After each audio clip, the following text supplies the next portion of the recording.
Go ahead with the thing because I know Jennifer's here. Good evening, everyone, and welcome to the Berlin Planning and Zoning meeting. Today is July 23rd. I'm going to call the meeting to order at 7:05, and I will ask everyone to rise for the Pledge of Allegiance, please. Thank you.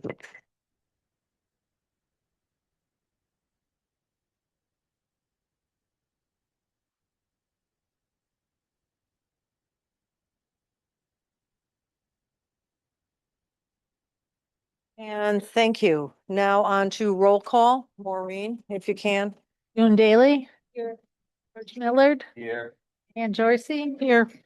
Effie Zigma. Here. Ken Rogan. Here. Joan Feely. Here, Scott Hamel. excused. Alternate John Dyken Here. and alternate Steve Biella Jr. Is he online? I don't think he's online yet. So for now, he's not on. Okay. All right. Thank you. So I will ask Mr. Dyken, Commissioner Dyken, to be seated for Mr. Hamel this Thank you. evening. Okay, great. Moving on to the approval of the meeting minutes. We have minutes posted here for July 9th, so everyone's received a copy of those. Had a chance to review them. Are there any corrections or adjustments or? Make a motion to approve as written. All right. Second. Motion by Mr. Zigmont, second by Ms. Jorsey. Further discussion. All those in favor? Aye. Those opposed, so moved. Now, it says July 16th, but I did not, I don't think those are finished. They were only last week, so I- okay, we put them on in anticipation of being distributed and they're not done. okay, excellent. All right, moving on to the receipts of new applications and scheduling of public hearings as required or necessary. First up is the site plan and CGS 8-24 review and recommendation request of Jen Ochi, Ta- Oshawa. Ashoa, excuse me, thank you, Town of Berlin, Director of Community Recreation and Park Services for an athletic facility improvements, including Memorial Park at 36 Wilcox Court and East Berlin. This is in the R21 zone. And this is just a recommendation that they wish, or is this something that we want to go ahead It and? is a site plan, right? We determined it's only a site plan and the 824 review, so it doesn't actually need scheduling. It must be decided by 9/26. It's a site plan, no public hearing needs to be scheduled, but the applicant did ask that we put it on for August 20th. So at this time, that's when staff is anticipating adding it to the agenda. Okay. Okay, fine. So I'll entertain a motion to schedule for August 20th. Don't have to schedule, it's just a site plan to let you know. that- All right, I mean, you can. coming up. But it's not necessary to schedule a site plan. Okay, then we'll It's not a just, Public hearing that needs to be noticed. move right on. Okay, item B is the special permit and site plan application of Severin Zaman Roofing for Berlin Flex Center, contractor and manufacturer shops flex space development at 567 Weathersfield property of Leaf Stopper LLC. This is in the PI zone. And he's looking for the suggested date of 8/20 to discuss this. Is that correct? That's for a public hearing to be scheduled. Okay, here you want a public hearing. Okay, thank you. All right, I'll make a motion to schedule a public hearing for August 20th. all right, motion by Ms. Jorsey, second by Mr. Zigma. Further discussion? All those in favor? Aye. Those opposed, so moved. Next up is the site plan amendment application of Ryan Luby Verigi for rooftop solar at 166 Old Brickyard Lane, which is the property of Kokomo Old Brickyard Lane LLC in the PI zone. And again, this is acceptance of the a site plan application. It doesn't require a public hearing, so no scheduling is required. Okay, so no action is needed here. On to the, Start date. okay, thank you. All right, so we're on to the public hearings. Do we have a call to read? Do. Okay, Town of Berlin Planning and Zoning Commission notice of public hearings. The Berlin Planning and Zoning Commission will hold public hearings at a regular meeting on Thursday, July 23rd, 2026 at 7 p.m. in the Town Council Chambers, Berlin Town Hall, 240 Kensington Road, Berlin, Connecticut. Interested parties may join the meeting and participate in the public hearings in person or remotely as provided below. One, special permit with site plan application of Stanley Pajor for a farm stand at 407 Lower Lane in the R11 zone. Two, special permit application of Stefan Miskell Enterprises LLC for a virtual golf simulator at 384-400 Deming Road, property of Nadu Realty LLC in the BT1 zone. Applications and related meeting materials are available at the Planning and Zoning Department, Berlin Town Hall, 240 Kensington Road, Berlin, Connecticut. Dated this 7th day of July, 2026 at Berlin, Connecticut. Brian Rogan, Secretary, Berlin Planning and Zoning Commission.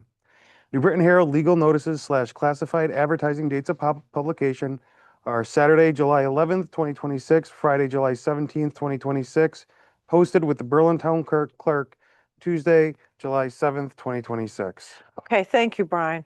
All righty, so going into the public hearings, item A is a special permit with a site plan application for Stanley Pager for the farm stand at 407 Lower Lane in the R11 zone.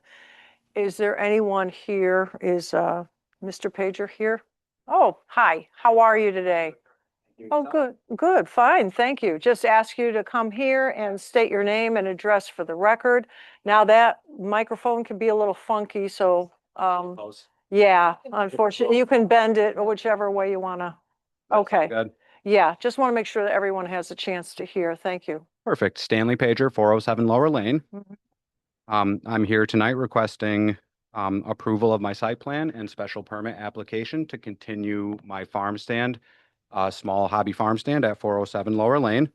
I would like to first take the opportunity to apologize to the committee for the confusion regarding this location, as this will now be our 7th year of operation. For the first 5.5 years that I was doing this, I was not aware. I thought Berlin being a small farm town, it was just something that was accepted. I didn't know that there was a process, a formal process that had to be gone through. So I do apologize for the delay in being here tonight. A little bit about myself. I am a 4th generation Berlin resident. My great-grandfather had a small farm on Pager Hill Drive, right over near Route 9, where he had chickens, pigs, vegetables. He sold all of that. My grandmother and grandfather did the same thing at 407 Lower Lane, where I'm the 3rd generation to reside there. And I would just like to continue providing fresh produce for the residents of Berlin, as my family has for almost 100 years now. Okay, all right. Thank you very much. No problem. Off the top, does the commission have any questions at this time before we go into the public hearing? No? Okay, all right. Let me ask you, is everything that you sell, it's grown at your address? Absolutely. We do trade a couple of things with friends that live in Berlin. When we have too much zucchini, we'll barter a little bit, get some corn from them, or barter for some tomatoes. But those are friends right in Berlin, just personal addresses. And we can exchange some things, but we're not like retailing. Okay, all right. No. Yeah, all right, terrific. Joe and I had a couple you. of questions. just Yes, before. Commissioner Millard. So you were in business for like 6 years, and Yes, sir. now that you're aware of this and you've read the regs, was there anything that you were doing for the 6 years that per these regs you would not be allowed to do now? Absolutely. Okay, and you're aware of all those? Yes, I am, sir. Because I'm talking about things like, buying more than, sourcing more than 10% from local, whatever, augmenting with, plants or something like that. Absolutely. So, one thing is we did put extra tables out sometimes that did go outside of the bounds of the Okay. gazebo. That's something that obviously we know we have to be within those confines now. That wouldn't be happening. In the past, we did buy a little bit, some fruit occasionally if one of our friends had something and we didn't have enough to barter. But again, we weren't aware of these regulations, so we didn't know that there was any problem with doing that Okay. at the time. One of the allowed uses is like canned goods. You plan on doing any of that? Absolutely not. Okay. The reason why I ask that is depending upon what you can, there are some state requirements for it. Some things that you would can, they worry about the acidic levels and you actually have to have them tested. So that's why I asked that. Only fresh produce. Okay, my last question is, there's a sunset closing requirement. How do you plan on doing that, given that you're a self-service? I mean, do you take everything in or? Yes, sir. The Okay. table is handmade. Okay, It's on wheels. okay, It's a 4x8. Everything rolls into my garage at night. I take everything off and I pull it back out in the morning. okay, thank you. All righty. Madam Chair, actually, I just did have one question. Sure. Interrupt for 1 second. So what I don't think we have for the record at this point, because I think the commission is so familiar with the location, is we don't have a presentation of their application. And I think they should summarize what their proposal is for the record Okay. and the audience and anyone else. Okay. All right. I'm sorry. Do you, Can you present your application? Yeah. Share. Go ahead. no, that's okay. Sure. As far as like the specifics of what I'm asking to do. Yes, what Oh. the application is for, as though they know nothing. Okay. You know, Okay, I- sure. the audience knows nothing, you know, it kind of sets the record and the tone of, Okay. why are we understood. here? Yep, kind of thing. absolutely. So, Thank you, I'm sorry to. Oh, no. That's okay. No, you were fine. So the Oh. hobby farm stand that I'm requesting the permits for is a self-serve honor system farm stand under an 11 1/4 foot by 11 1/4 foot gazebo for 126.56 square feet. A white homemade table on wheels is rolled out each morning and taken in each night. Variances for the contiguous frontage of 90 feet rather than the required 100 feet, along with the current location of the gazebo, were approved by the ZBA at public hearing on April 28th, 2026. As previously stated, this is a roadside farm stand that has been safely operating for approximately 6 years. It is located on level ground with easy accessibility on Lower Lane, which is a straight, flat road, approximately 29 feet wide from curb to curb with clear sight lines. Parking is available in the driveways of both 407 Lower Lane and 415 Lower Lane. 415 is my childhood home, which is still owned by my mother. That is the one that's closer to the stand. Both driveways are approximately 100 feet long, 11 feet wide at the narrowest parts, and 28 feet wide at the widest parts. The gazebo and the table are built and designed, installed well for the safety of the public as well as the homeowners in the area. Farm stand is not an eyesore nor a detriment to the street in any way, and I hope that covers everything you're looking for. Okay. If there's any other questions, I'd be happy to address. I think, oh, okay. So Commissioner Dyken. So obviously, I take it at your word, you didn't understand that you had to submit a special permit application. Why now, though? Why not 4 years ago? Why not? I mean, what prompted you to put in this application now?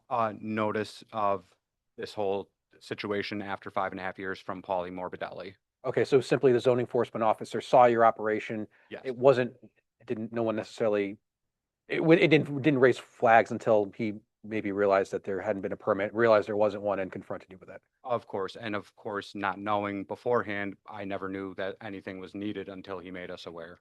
Is this a popular stand? No, I mean, I guess has a big following on Berlin Buzz from what I've learned recently. But no, not really. I mean, I would say during the week, maybe 5 to 10 cars stop. On a weekend, on a busy weekend, maybe 15 to 20 cars stop.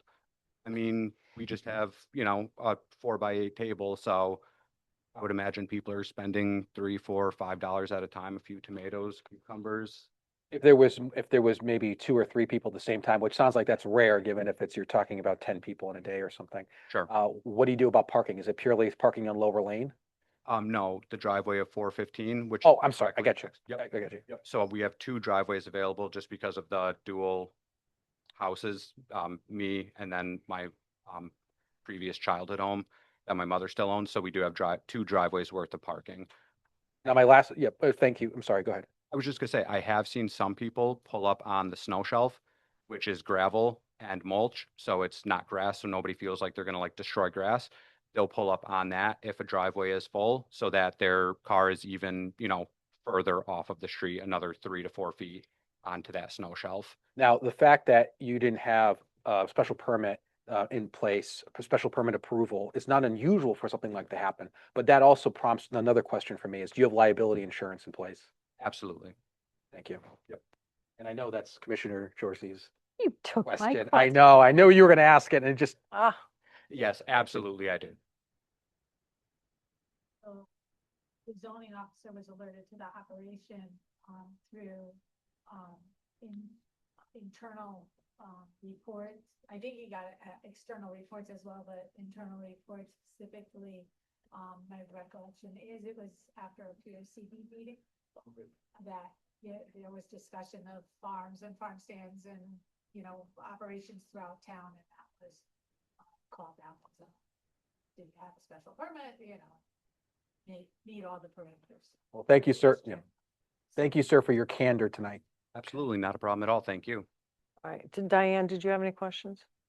John took it. Okay. You didn't have any more? Sorry. Okay. I'm sure I'll have. I do have a question. You talk about parking and shared responsibility between two households. Yes. Okay. Is there a legal document stating that the second household is allowing you to use that space for? There isn't. For ZBA, I did ask my mother to write something up. She wrote something stating that she was fine with the farm stand or the gazebo being 2.33 feet off of her property. She is here tonight. I'm sure she could attest to the fact that she's okay with.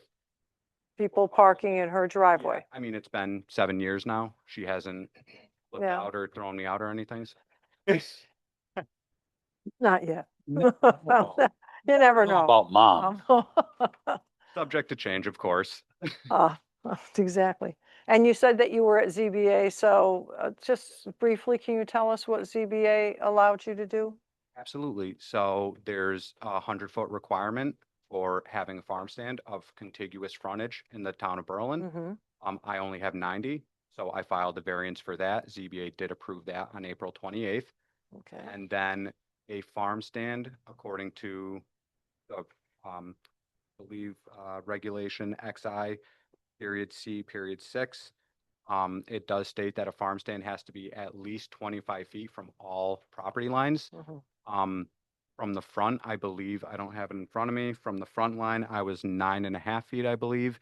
And from the side yard, being my mother's, I was 2.33 feet away from her property line. ZBA did approve, that variance as well for those two property lines. So they gave you a variance on those property lines. Yes, so that I did not have to meet the 25-foot. Wow, must have been quite a hardship. Yeah, it's a tight area. Yeah. My house is 8 feet from the front, Yeah. from the road. Yeah. So it makes it almost impossible to have it pushed back and looked away from this resident. Okay. I'm just going to pause here for a second and go to our staff. So if we have a property that has a farm stand and the second property is allowing for usage of the driveway, do we not need some sort of letter, a formal letter of commitment from that secondary property owner stating that they are aware? I mean, even though it is son and mom, but shouldn't the town have something on record that allows permission? So I'll defer to council if they have anything to add, but from the staff standpoint, I would advise the commission to evaluate the proposal based on what's available on his lot. Or, Okay. what he's presenting as available, it's under his, the property owner itself's control and would be recorded on the land records with the special permit, as part of the special permit Okay. is related to the property at 407 itself. Considering the commission realizing that there's another place for people to safely pull off that's adjacent is one thing, but to have it as a as a condition, not a condition, Oh, a reason Mm-hmm. for approval, then I think an easement or appropriate documents would have to be filed, because if that property gets the special permit runs with the property, not with the property owner. So if the property got sold Yeah. and they're no longer in ownership of cooperating entities, that could be eliminated and without an easement. So if it's a requirement, then they should Yeah. provide that easement. If the commission feels they have adequate room space and meet the requirements without that being necessary, then you can approve it based on what he has available. And on street parking, the street, as far as I know, is not signed for no parking. So pulling off would be acceptable to the side of the road, you know, like anybody would if they were visiting a house. And we don't have comments from, we did not receive back comments from the police department. Okay. They're backlogged on that right now. Okay. With staffing issues, so, so I don't have Yeah. comments with regard to whether there's an issue there or not. Okay. from them. So Alright. may I Yes, I'll Commissioner ask a Miller. question and just a comment. So I think did you mention you have like parking on your slot for like 3 cars? Absolutely. So Oh. at this point, I think it would, Okay. yes, Yeah. my driveway is approximately 28 feet wide. It is approximately 100 feet long. And if ever needed, I mean, 7, 8 cars could easily fit within the confines of my driveway. So at this point, I would just say that 415 lower lane would be supplemental and just something to, you know, not make official, but to be considered at least, knowing that there is also another option. you Good. know. Okay. So my comment is, one, I don't see anything in the zoning regs that state a number. It just says safe and reasonable type of deal. And I think when we evaluated the one for the Bombardier or whatever, we were talking about 3, just Yeah. as a reference, Yes. past reference. Attorney Capola. So just following up on what Commissioner Miller just said, so there's a distinction between farm stands and farm stores in terms of the parking requirement in your regulations for farm stands. The sentence is adequate parking must be proven before the stand is permitted. So that's what you're evaluating. So I agree with all the comments of your planner. Thank you. Okay. All right, thank you. Anything else from the commission? Because I'll turn to the public for comment. All right, all right, okay, thank you. Very much. I appreciate it. Oh, Just a June. quick question. Are any baked items being provided or? Nothing cooked, nothing jarred, canned, just vegetables straight out of the garden, fresh vegetables, whole. Thank you. Nothing cut up, nothing pre-prepared or anything like that. Thank you. All right, thank you. All right, we're going to turn to the public comments. So if you wish to address the commission regarding this application, we invite you to do so. However, we ask that you come here and speak clearly into the microphone. Please state your name and your address for the record, and we'll welcome your comments. So whether they're for or against, yes, sir. We had a taker right off the hop. Isn't that neat? Well, I'm Peter Naris, 319 New Britain Road, and I'm here for another reason, but I'm also a patron of this farm stand. I also wanted to let you know that there are a number of people in the neighborhood that walk that area, so it's something that wouldn't necessarily be a car-driven type of system. It's also wonderful to have local fresh produce, especially in times like these. And it's very difficult to find in the area. And so it's just a pleasure to find. And so I was happy to have discovered it a few years back. And I think it's a good service for the community as well as a small business. Okay, thank you. Anyone else wish to address the commission regarding this application? Now would be the time to speak. Okay. All right. Commission, anyone online? No takers. Any other questions from the commission? Okay, I would just like to add that yes. when, you know, we did make a few staff recommendations as to conditions if the commission is inclined to approve, including specifically stating on special permit, the parameters of the regulations with regard to what can be sold. And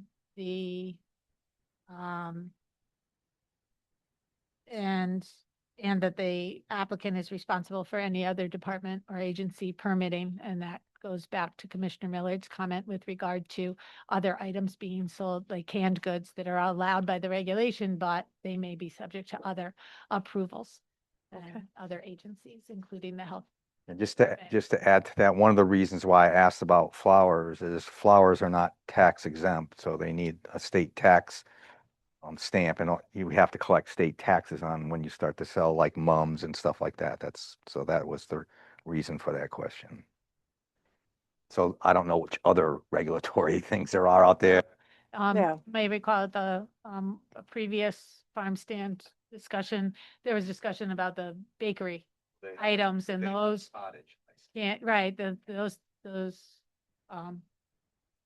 the people that have cottage licenses that may want to, and there are rules that, yeah, so I think that caveat, I turn there. other agency and department Okay, authorizations are important. okay. All right. Just briefly, on the liability insurance issue, based on your comment that you are receiving or bartering other vegetables from other people's gardens, it would be important that they too have liability insurance.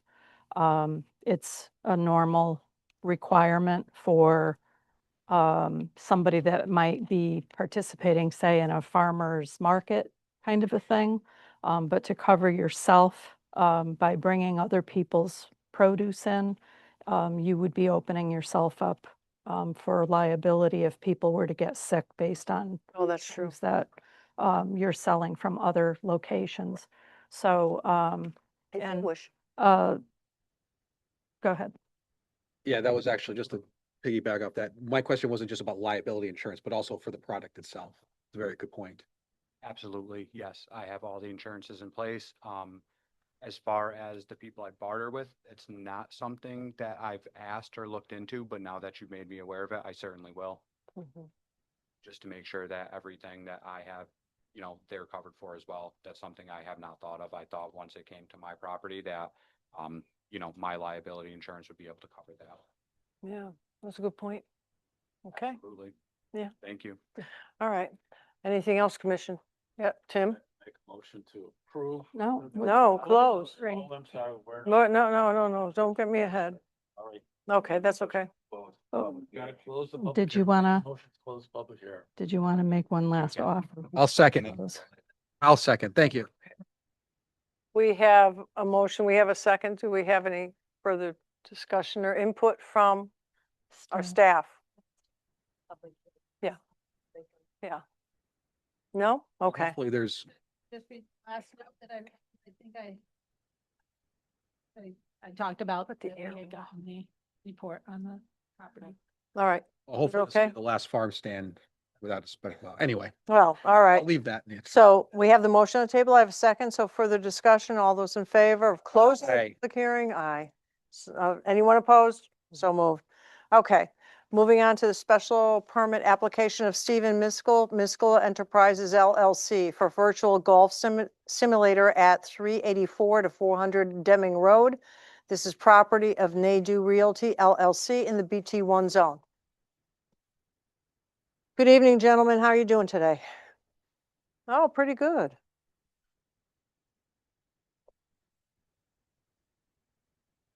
But the golfers must be going wild, huh?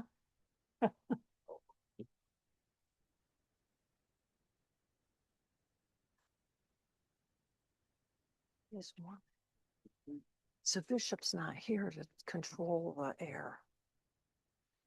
I already tried to, I tried to put it down. And it's just not kicking on. I think it's on the town hall is closed. Back 9.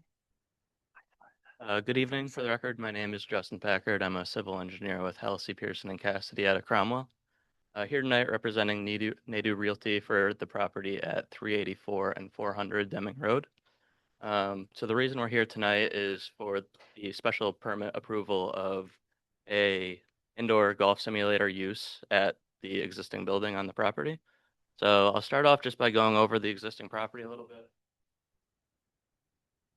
Thank you.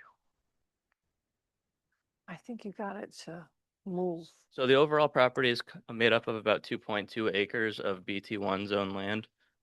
We're located off the southern side of Deming Road. And then just for location purposes, Episcopal Road comes in right up the top here. So our driveway entrance is almost opposite Episcopal Road.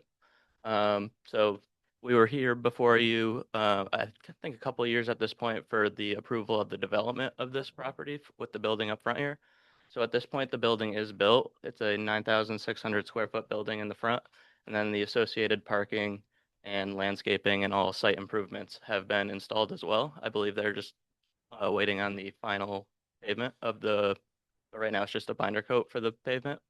Um, but so before you tonight, we are talking about the use in the western third of the building. It's about 3,500 square feet of it. On the plan before you, it's outlined in the green box here. So we're proposing that use as an indoor golf simulator, which is why we are here for the special permit. I'll go over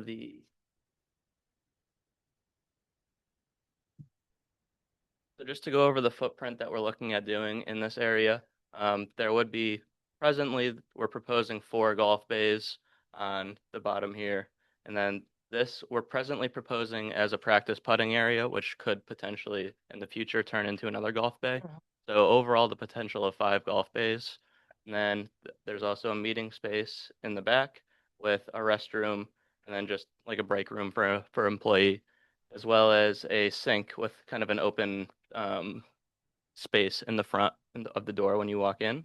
So overall, we're looking at 5 golf bays, and then there would be about 1 employee working at a time.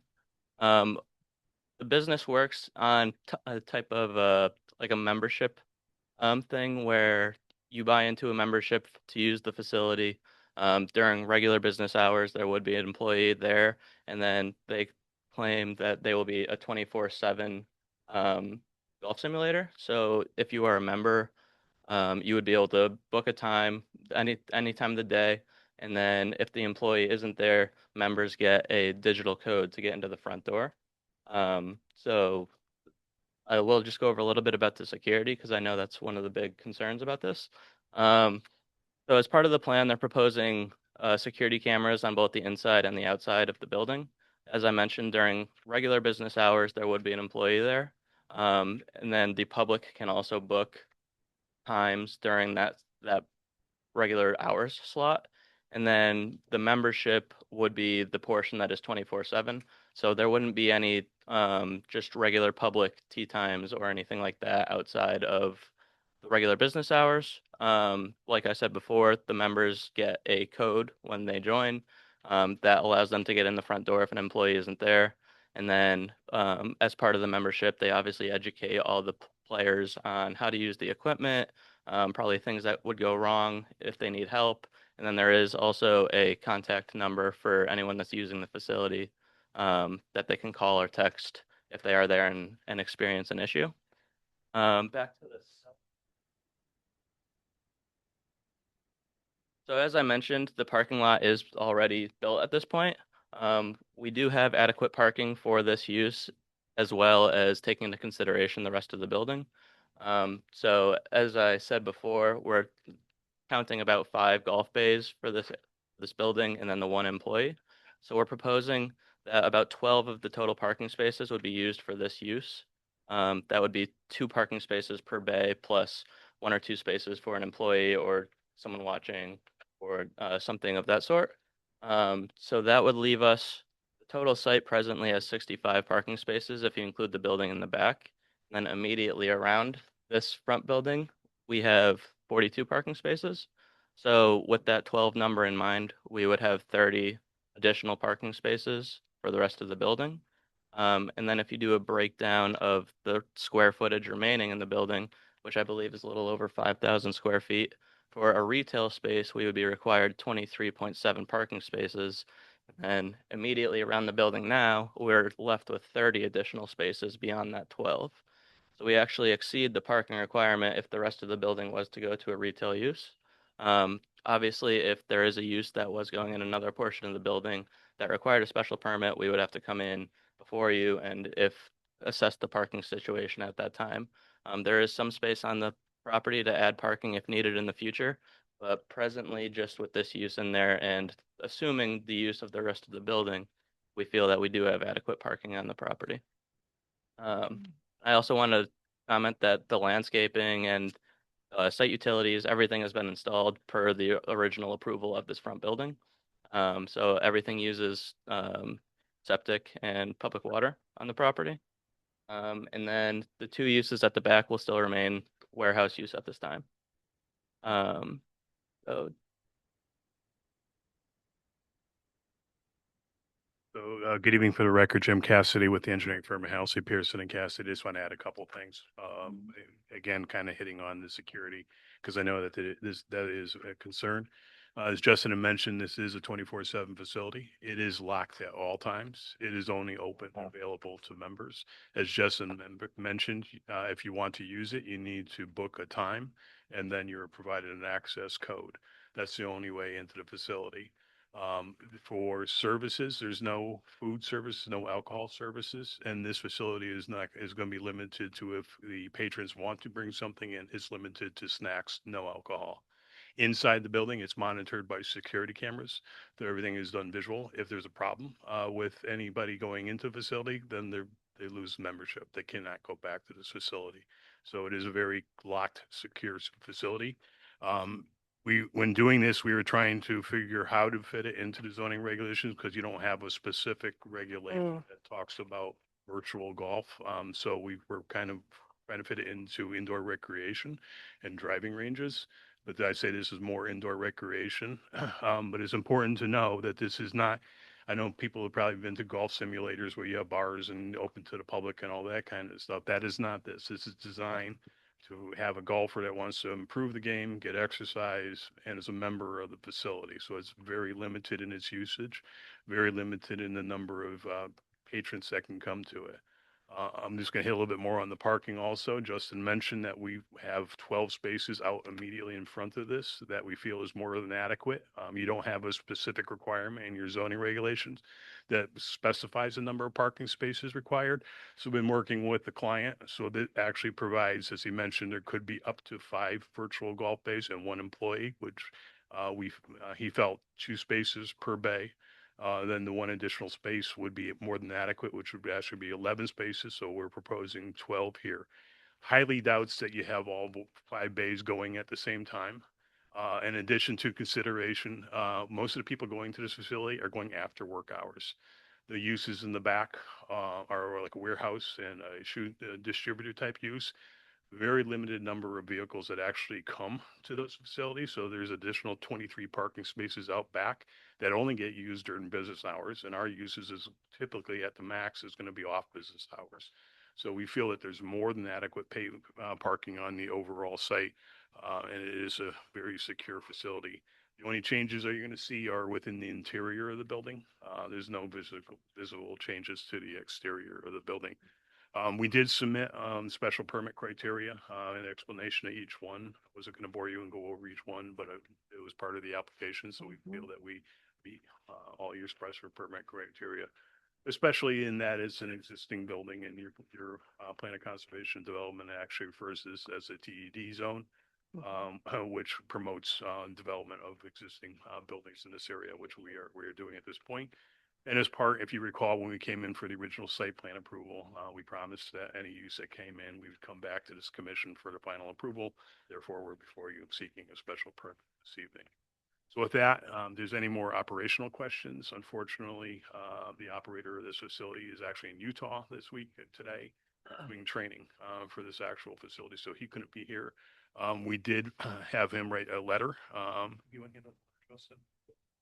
Write a letter to further explain, but it's basically what I went over as to how we feel into the zoning regulations and how we're going to handle security. The only other thing I should have brought up is we do have the copy of the notifications that were sent out that I will give to Maureen, but will gladly answer any other additional questions you may have. I had a question. Go ahead. Okay, go ahead. Go ahead. Two questions. So I was just a little confused. You said there'll be somebody on site normal business hours, but it's by member only. So you're not explain that difference? Yeah, so there's 1 employee Right. typically there during more business hours for instruction, maintenance, cleaning. Okay. They're not there 24 hours a day. Instruction in terms of golf instruction or how to use the equipment? Combination of the two. Okay, so you are gonna have, and only to members. Only to members. Okay, no outside. So the other part of my question was, will you not allow any golf leagues to form? There could be golf leagues, but Why I asked that, if you have golf leagues there at some of these other places, then you could go to 4 per bay. You could have 20 people there, which would more than likely be 20 cars. I don't know how that impacts you, if at all, but so again, we're anticipating 12, but on this site, as Justin had mentioned, even taking a look at the other uses, we have excess spaces. I think Justin mentioned, if we look at all retail uses in this, we only needed 24. We have 30 extra spaces, so there's 6 there. But the big thing is out and back. You have 23 spaces.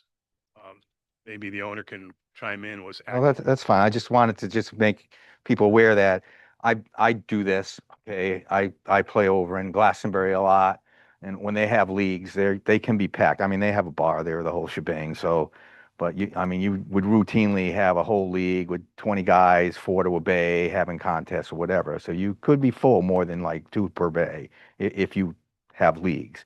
Probably less likely if you don't have leagues. That was all. Oh, could I, one other quick, you know what kind of simulators he's putting in? That's for my own edification. Trackman or, Nine is, I know, the provider of the simulator, so. okay. Are you finished, George? I just wanted to see if it's worth you. They gonna have any golf questions, like, oh, yes, okay, June, go ahead. Small questions, really. So when someone uses one of the bays, is it typically 1, 2, 3? How many people are usually at a bay at a time? And when you do security, you said security number would be given at the time of reservation. Is that a rolling security number or is it It's different? an access code. It's not my understanding is it's not a single code, so it can get passed around to somebody. It's a random code that it's, and provided for that person to get in. So it's constantly changing. So it's not like a 6-digit code. Like an Enigma machine. The next guy passes and then all of a sudden, yeah, no, it's, it's a very controlled facility. All right. Okay. Typically it's 2 people per, typically, but as, Mr. Miller mentioned, that, if you have a league, it could be more. But again, what I wanted to get at is we're comfortable. There's more than adequate parking on this site. Okay. Okay. What about us amateurs? Will this help us, and not just with practice? Is there some sort of like training aspect to these simulators where, it gives you You can tips? ask him, he does it. I don't golf. Yeah, so what we understand is that a portion of that employee that's going to be there is a instructional for lessons for golf as well. All right, thank you. So they want the aim for this is to better golf, not necessarily be the party That's right. That's what I thought. simulator. Great, thank you. Okay. Okay, go ahead. Is this a franchise? It is. So again, he's out in Utah right now, so it's out more in the West right now. They do have hundreds of locations throughout the United States already. Okay. So he's buying one of the franchise, he's buying a franchise and opening it here in Berlin. So this model has pretty much been proven then. Yeah. So a lot of like the first rendering you see is one of their typical renderings from another place on that screen. So rendering of a different facility.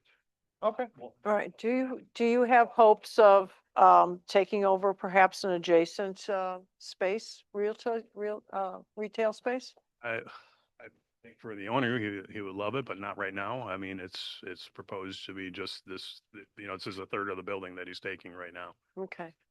My last question is more about not so much golf, but about traffic. It's a difficult location because you have Episcopal Road, you have a major light right at Deming Road crossover with the Berlin Turnpike.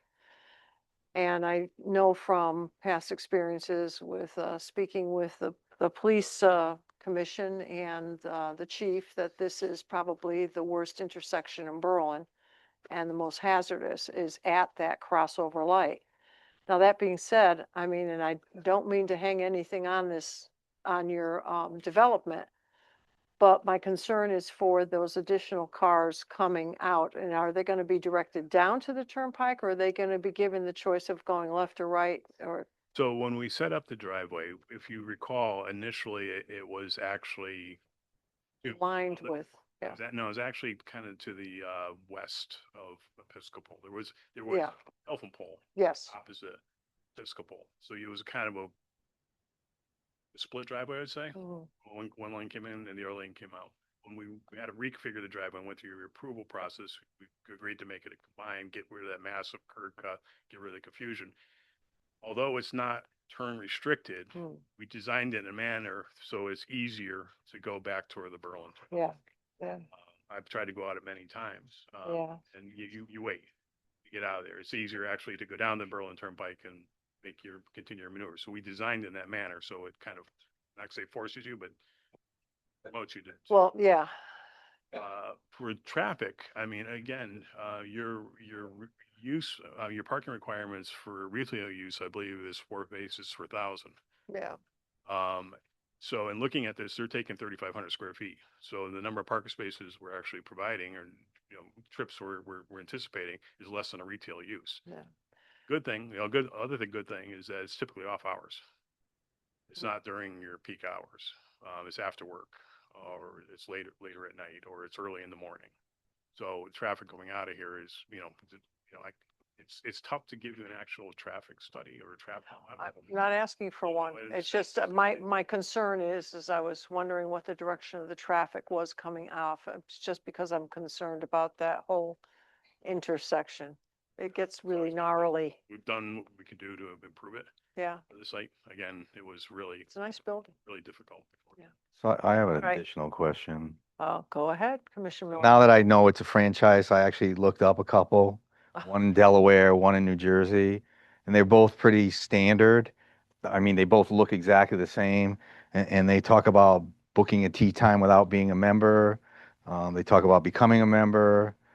They talk about scheduling leagues and events, which are all contrary to what you just said. So, This one is all member-based. The operator of this one is doing it member-based. okay, Not open to the public. okay. So that would be a stipulation that we could put in?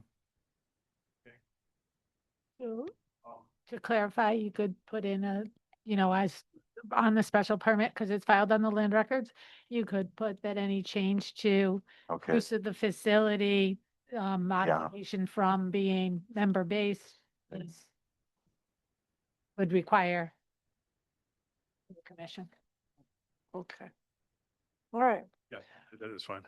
all right. Any other questions from the commission? Because we're in public hearing, so I want to get back to the public because I know they're anxious to share their thoughts on this. That being said, anyone from the public wish to address the commission either for or against this application, now would be the time to speak up. And anyone? Okay, anyone on, I think he's just going to talk. Anyone online who wishes to address the commission regarding this application? Okay, hearing none, let me go back to the commission and staff, of course. Thank you.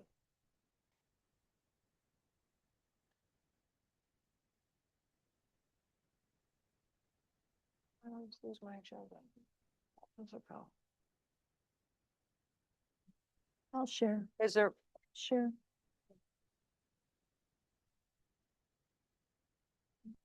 any? Okay, I'll wait. So we just want to clarify that there are some people online. Yes, So we would like, because they're participants, the way the meeting's set up is a webinar. If you do wish to speak, make sure you either raise your hand or comment in the chat that you'd like to speak, be allowed to speak, so that we get the request that you're interested in speaking. So then I would just say, give them a second to okay. contact us if anyone wants to speak.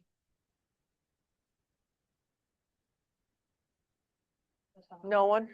Okay, So far, we got none. all right. And, all right, so last go for staff before we, No, I think all the comments were in the staff report and I close think it. addressed in the discussion for the most part. I will make the motion to close the public hearing then. All right, motion by Second. Mr. Rogan, second by Ms. Jorsey. Further discussion, all those in favor? Those opposed, so moved. On to the site plan application with importation of fill under Connecticut's large-scale beneficial filling pilot program of Baxter Buckway Berlin Industrial Redevelopment LLC for industrial redevelopment for a proposed commercial contractor's yard at 303 New Britain Road, MBL 3-3-75-3 and 3-3-28-21, which are the properties of Connecticut Sand and Stone Corporation in the GI zone. Good evening. How are you all doing? Good. Us back. No, no problem. It's a pleasure. We do have someone who's going to be speaking by Zoom. Okay, Steve Sands. Say yes. all righty. I was just, I'll start by introducing the team and giving an overview of the project, and then kick it over to the other guys here with me to kind of go through project details. What we're talking about today is the proposed redevelopment of 303 New Britain Road. There's a former, but it's the current Connecticut Sand and Stone property.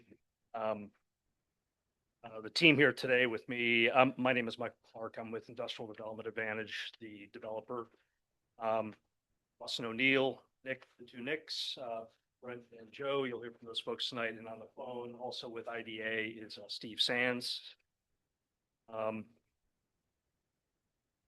So we're going to go through today is just an introduction to who we are, introduction to the project, and then we're going to go through the permitting process and development plan and the traffic analysis that we put together for the site application. Just a quick introduction on IDA. We've been in business as partners since 2013, focused solely on brownfield redevelopment, mainly with projects that require a fill component. It's kind of our specialty. We started off in working in Staten Island. We acquired a site in Staten Island, 600-acre site. We imported fill, something on the order of 5 million cubic yards, placed some material, and now it's been redeveloped since. We have similar projects now currently in the portfolio in operation, in the remedial phase. These projects range from Superfund sites to coal ash facilities. One of our bigger projects is a coal ash disposal facility in West Virginia. It's the biggest coal ash impoundment in North America. We've done projects in New Jersey, New York, Pennsylvania, Chicago, and West Virginia. So like I say, we focus solely on brownfield. Don't do greenfields. And the way that we operate, you'll learn today, is that the way that we operate is that we focus on the immediate land, and then we partner with vertical developers and the towns. I just want to emphasize that when we go places and we're working with places, we try to work hand in hand with the town during that process of selecting a vertical developer and the end use. Okay. So just a quick project introduction, and then I'll throw it over to Steve Sands, who's on Zoom, who will kind of back up and kind of, there's a long history to this project. So I'll give just a very quick overview of the project that we're proposing. I'll throw it to Steve. He'll kind of give a quick historical overview. I think that's very important on this particular project. Then I'll hand it off to the Austin O'Neill guys to kind of go through some details related to engineering and environmental and other items. Again, we're talking about 303 New Britain Road. We are acquiring four parcels, two of which we're discussing tonight. On one parcel, which is about 50 acres in size, we're proposing to import fill to do two things: raise it above the floodplain and to complete remedial actions at the site. Will kind of serve two purposes. The fill will be imported under the new Connecticut pilot program. And as you'll hear, project proponents on our side have been involved in getting the pilot program legislation through and the regs written, it's been probably 10 years plus. So in order for us to apply to that program, it's a pilot program. They're only for now awarding 4 permits. And the reason is because currently there's no really kind of feasible way to redevelop brownfield sites that require fill. When you have a floodplain issue like this, you're typically, the regulations are only written for landfill. So if you have a landfill and you're covering a landfill, then you can use beneficially reused fill material. You can't do that in Connecticut. Under the pilot program now you can, where we can import beneficial use fill rather than buy clean fill, which is very expensive and it typically renders these projects infeasible. So in order to submit the application to the pilot program, we have to get an approval from the town, all the necessary approvals, and then those approvals will be wrapped into the pilot application and then submitted to the state DEP. What we're proposing now is, I guess, sort of a 2-phase process. We have not selected an end use that will be consistent with zoning, as we've mentioned in our application. So today we're seeking a conditional site approval for the fill component so that we can submit our application to the state for the pilot program. I should also note that the pilot program is robust. It requires us to do groundwater monitoring for the duration of the project on the perimeter of the site, surface water monitoring, stormwater, of course, and also for up to 30 years after the project, we have to continue monitoring groundwater under the pilot program. The site's also been accepted into the brownfields program. So we do have to meet some monitoring aims there and some reporting aims there, but the pilot program is very robust. We have to develop a material acceptance plan, and that'll require, it'll have the chemical criteria, the physical criteria of all the fill that we bring in, all the inspection procedures, paperwork procedures, reporting. And so there'll be pretty frequent reporting during the course of the project. And of course, it will be overseen by an LEP and an PE, Connecticut PE, for the duration. LEP. Licensed environmental professional. Yeah, sorry, apologize. It's this guy here. So what we anticipate in terms of schedule is should we get the approval here from the town, we would be able to submit an application here probably within the next 1 to 2 months to the state. And frankly, your guess is as good as mine as far as how long that's going to take, because we will be, if we acquire the obtained approvals here, we'll be the first applicant under the program.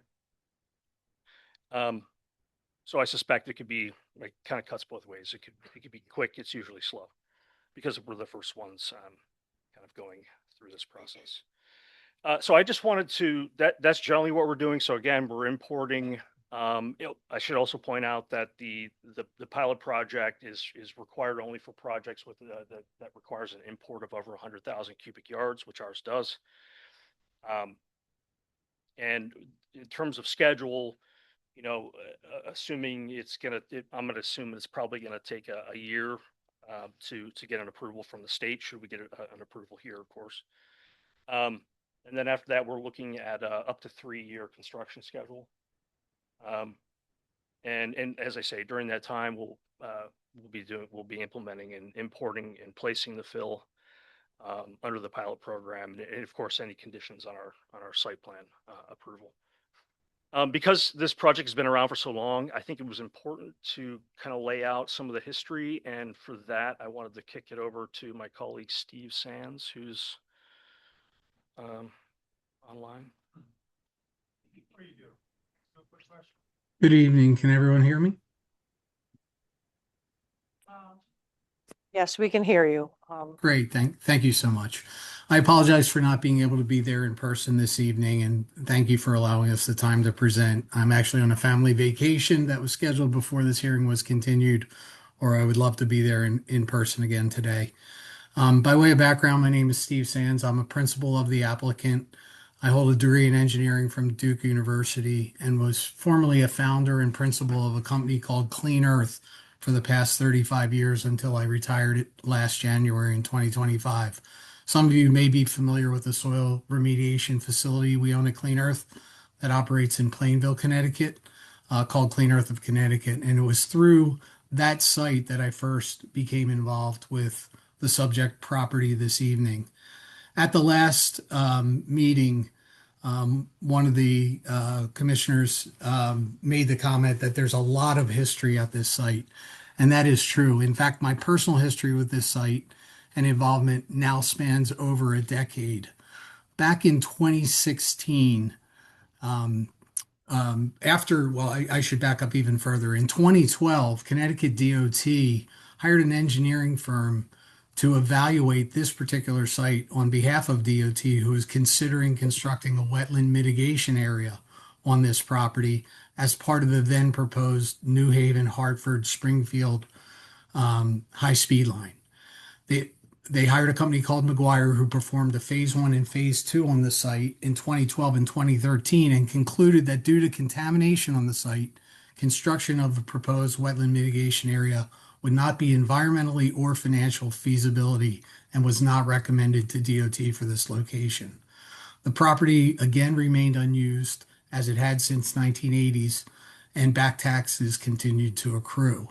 In May of 2016, the town of Berlin sought proposals for environmental consulting services related to these specific properties in preparation for a potential tax certificate sale, eventual foreclosure, and redevelopment with a redevelopment sponsor. The initial town investigation of the site was funded by a brownfield assessment grant the town received from Connecticut Department of Economic and Community Development. In that process, it was stated by the town that the town has very limited available undeveloped industrial land. Most of the town's industrial land is in the planned industry zones that restrict uses to manufacturing and warehouse type businesses. The general industrial zone allows contractor yards and more heavy industrial uses.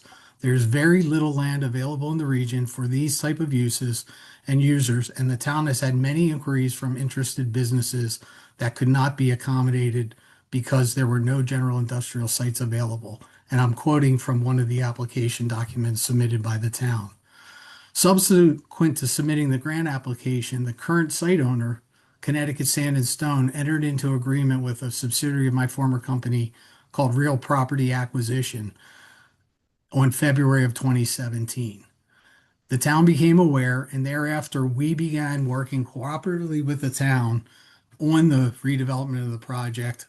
The town filed for a subsequent grant for brownfield assessment on the property, and Clean Earth spent over $1 million in investigating the situation of the property. As part of the cooperation agreement between the town and Clean Earth, the parties entered into a tax forbearance and related brownfield grant agreement on the property, which was extended 8 times. During the course of the past decade, initially Clean Earth and now IDA as a subsequent purchaser, Clean Earth eventually gave up on the project in 2024, and IDA came in to take its place, has paid hundreds of thousands of dollars to prevent the tax arrearage on the property from continuing to accrue or grow. We certainly would have liked this to have been a much shorter process. However, after we obtained our initial wetlands, we submitted our town inland wetlands application. It was determined via hydraulic evaluation on the property as a hydraulic modeling evaluation of the property, that development of this entire property was not feasible, and development of a large parcel of wetlands that abuts Route 9 was removed from the development plan. We then took upon ourselves to approach Connecticut DEP for the necessary permits for the property, only to find that the large amount of fill material required to be imported to the site had no regulatory mechanism for approval for this type of brownfield property. Unlike the other 8 states in which we had redeveloped 40 million square feet of industrial and commercial use on top of brownfields, Connecticut did not have a program except for capping, closing, and redeveloping former landfills at the time. Brownfield commercial sites had no mechanism. We, along in partnership or in cooperation and coordination with the town of Berlin Economic Development, advocated for new legislation through the Connecticut State Legislature, which was ultimately passed in proposed and passed in 2019 and 2020. That legislation enabled this beneficial use of fill pilot program on a maximum of 4 sites throughout the state. And it required companion regulation to be issued and a program to be issued by Connecticut DEP. Despite the fact that this passed the legislature in 2020, that program was not formally released by Connecticut DEP until January of 2025, after Clean Earth had abandoned its redevelopment plan. IDA contracted for purchase of the site in February 2025, met with the town in April, town representatives in April, including some present tonight, and expressed our desire to step into a very similar redevelopment plan that had been coordinated with the town by Clean Earth almost 8 years prior, and started our application process. We've met again with Connecticut DEP. As a result, we've spent additional sums in filling gaps on environmental investigations that still remained, and we're now in a position to submit a final application for the pilot use of fill on this property. As Mike stated earlier, this program is very robust. DEP as had listed many requirements as part of this pilot program, and the amount of belts and suspenders is beyond what you would normally see in an application process for what's termed a pilot. DEP requires us to have a site plan approval or site plan approval from the town in order to deem our application complete and to act on it. So as we go through the technical side of this application, I wanted to make sure that all who are interested in this application understand this is not a hastily prepared application for a site that was conceived overnight. This is the culmination of 10 years of effort, a lot of money spent in coordination, cooperation with the town to foresee a true and valuable beneficial reuse of an unutilized piece of property into a need that's been identified by the town for not only this site, but for the region. Thank you for your time. Thank you. Okay, we're going to start. I'm going to kick it off to the Fuss and O'Neill folks here. Brent's probably going to come up and talk about the environmental investigation results first, and then we'll move into the chair. Madam Chair, before he steps down, can I just ask a question at this point? Sure you can. So I just want to make sure that we're clear. I'm sorry, it's on. I just want to make sure that we're clear. What exactly do you mean by beneficially reclaimed materials? Yeah, this is material. This isn't topsoil, right? So this could be material that was generated as a result of excavations, construction projects. Obviously, be tested at the site acceptance criteria. But oh, sure. Is that microphone's funky? That might Talk straight really into it. bad. You have to actually like almost Lean touch into it. I'm sorry. Beneficially reused material is material that typically is sourced from construction projects. So it could be a roadway, it could be a building construction, and that material then is excavated. It'll be tested, right? Per our material acceptance protocol that DEEP will approve as part of the pilot program. And then if it meets our site acceptance criteria, then we can accept it. So does that kind of answer your question on what? It does partly. It raises one other question, though, which is not a bad thing. It's a good thing because it shows you're being thorough. But so it's your standards too, but it's also DEEP standards as well. So you would have to submit. There has to be sufficient testing results submitted to DEEP for further approval from the state. No, the state, and Brent, correct me if I'm wrong. He likes to do that. The state will set the criteria and the testing protocol. But one of the benefits of this is that as we test material, at some volume frequency that's TBD. I don't know what it is yet. You know, every X cubic yards, you know, we have to run X tests, right? And if it meets, then it'll be evaluated by the LEP. It won't need to go back to the state for approval, as long as we meet the criteria that the state sets, right? In terms of chemical and physical. And we test it, right, per our material acceptance protocol, and Brent or the LEP reviews every submittal and accepts it. So the advantage again is that we only need to go to the state once. Now we're reporting to the state, but we don't need to go back to the state during the process and seek approval for, you know, every sort of flat. So What kind of testing are we talking about generally? Chemical type testing, things like that? yes. Is there any possibility of having fill that is excavated from construction sites that somehow would conflict with each other? You may have some sort of material that doesn't react well with another material, which may be independently stored, would actually not cause a problem. It's a kind of a general question, I suppose, but. And by the way, I don't mean to, you can start your presentation without answering my question if you choose. Yeah, this is just typical record. My name's Brent Hennebree. I'm a licensed environmental professional with Fuss & O'Neill. LEPs have been deputized by the Commissioner of the Department of Energy and Environmental Protection to oversee the investigation and remediation of pollution. It also help in situations like this where We got to get this thing It's fixed. it's not your fault. It's a trouble with everyone. Got to get this. So that Yeah. extra microphone there, maybe it would serve us better. And while they're doing that, I just want an important announcement. Anybody whose phone's on, I keep hearing a chiming. That needs to be turned off because it's going to interfere with our recording. So everybody, please just check your phone because that's a problem. These meetings by law are recorded and we need to have a good recording. Thank you. is this microphone working? Thank you. Yeah. Okay.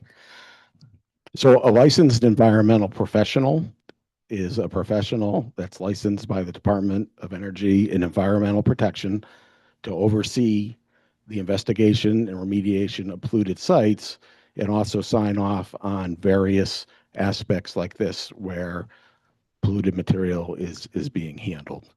So to answer your first question, what are the types of analysis? These are chemical analyses that are certified by the Department of Public Health. They're very standard. They will be run, and the Department of Energy and Environmental Protection has established criteria in the state which they deem safe for general usages.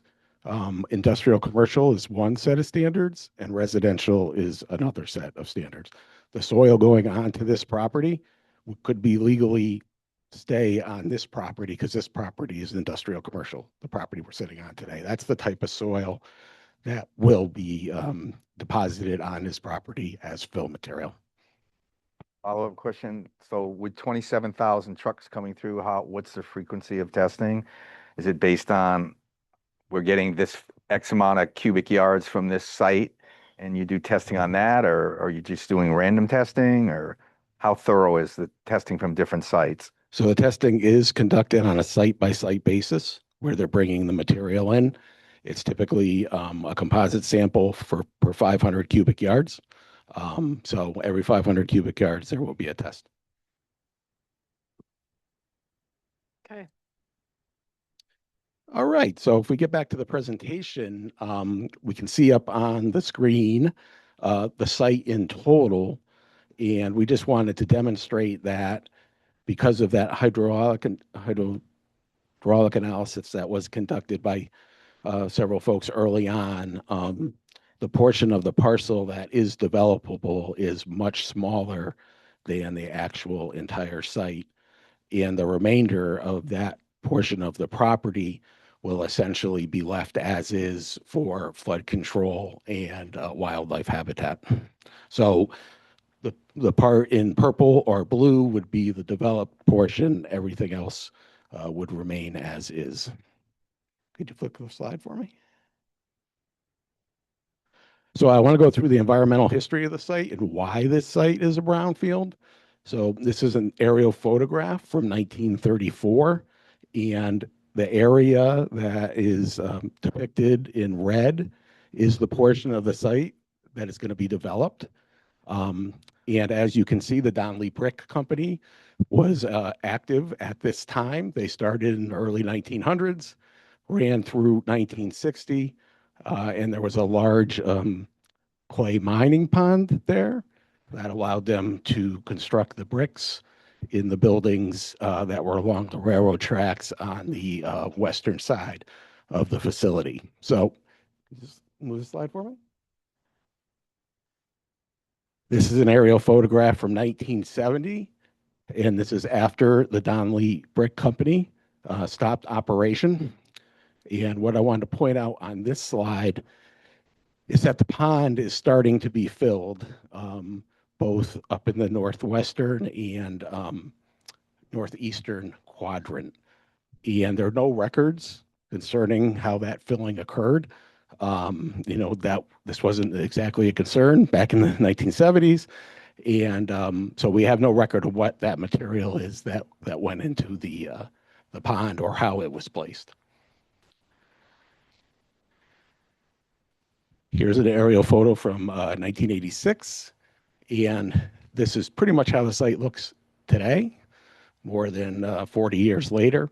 The ponds had been completely filled in by that time, with the exception of a wetland area down in the southeastern corner.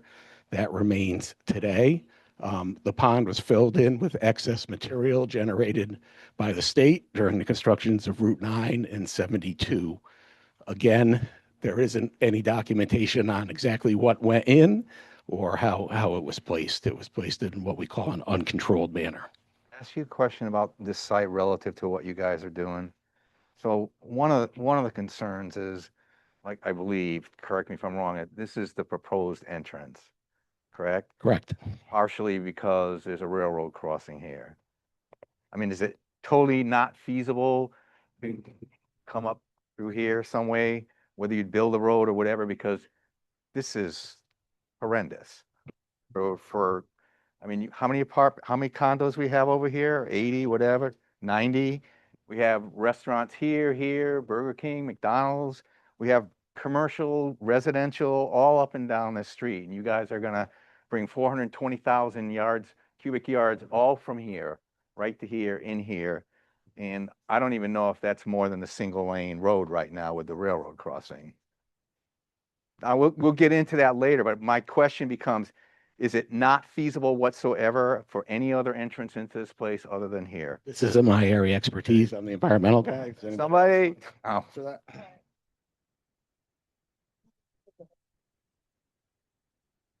For the record, can you hear me? My name is Joe Devine. I'm with Fuss and O'Neill. I'm a professional engineer licensed in the state of Connecticut. I'm the site civil engineer on this project. And I wanted to talk tonight about the development. Your question about access, there's another parcel to the north of this one that does have an underpass underneath the rails, but the overhead clearance is not sufficient for a vehicle to go underneath. So the main access point is the one that we're showing. It's an at-grade crossing, but it's a private crossing of that railroad. That's an active rail? That's an active rail. So that's just the nature of this property, is that there's only those two access points, and the northern one is not suitable to add, to have trucks going into. What is the width of that access?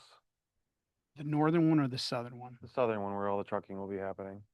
I think it's 30 feet. So it can support two-way access. It's actually on a parcel owned by Connecticut Sand and Stone. There is an easement on that parcel for the abutters to the south to use that parcel for access. There's an easement for them to get in and out of there, but it is a sand and stone parcel. That was the main entranceway. That's where we can cross. But it necks down to one lane, correct? At the railroad crossing? The railroad crossing has to be reworked. It's actually quite overgrown. I know. Signage there. I mean, everybody knows the spot. Most traffic's out right now is taking a right-hand turn and going into the condo complex, but there is a private crossing straight on as part of that parcel. So in this plan would be to make that 2 ways, 30 feet, so 2 All the way. triaxle trucks can get by. Full two-way width. Okay. Existing driveway would be developed up into the site. The butters to the south have an easement to use that existing driveway to get into the condo. That would remain.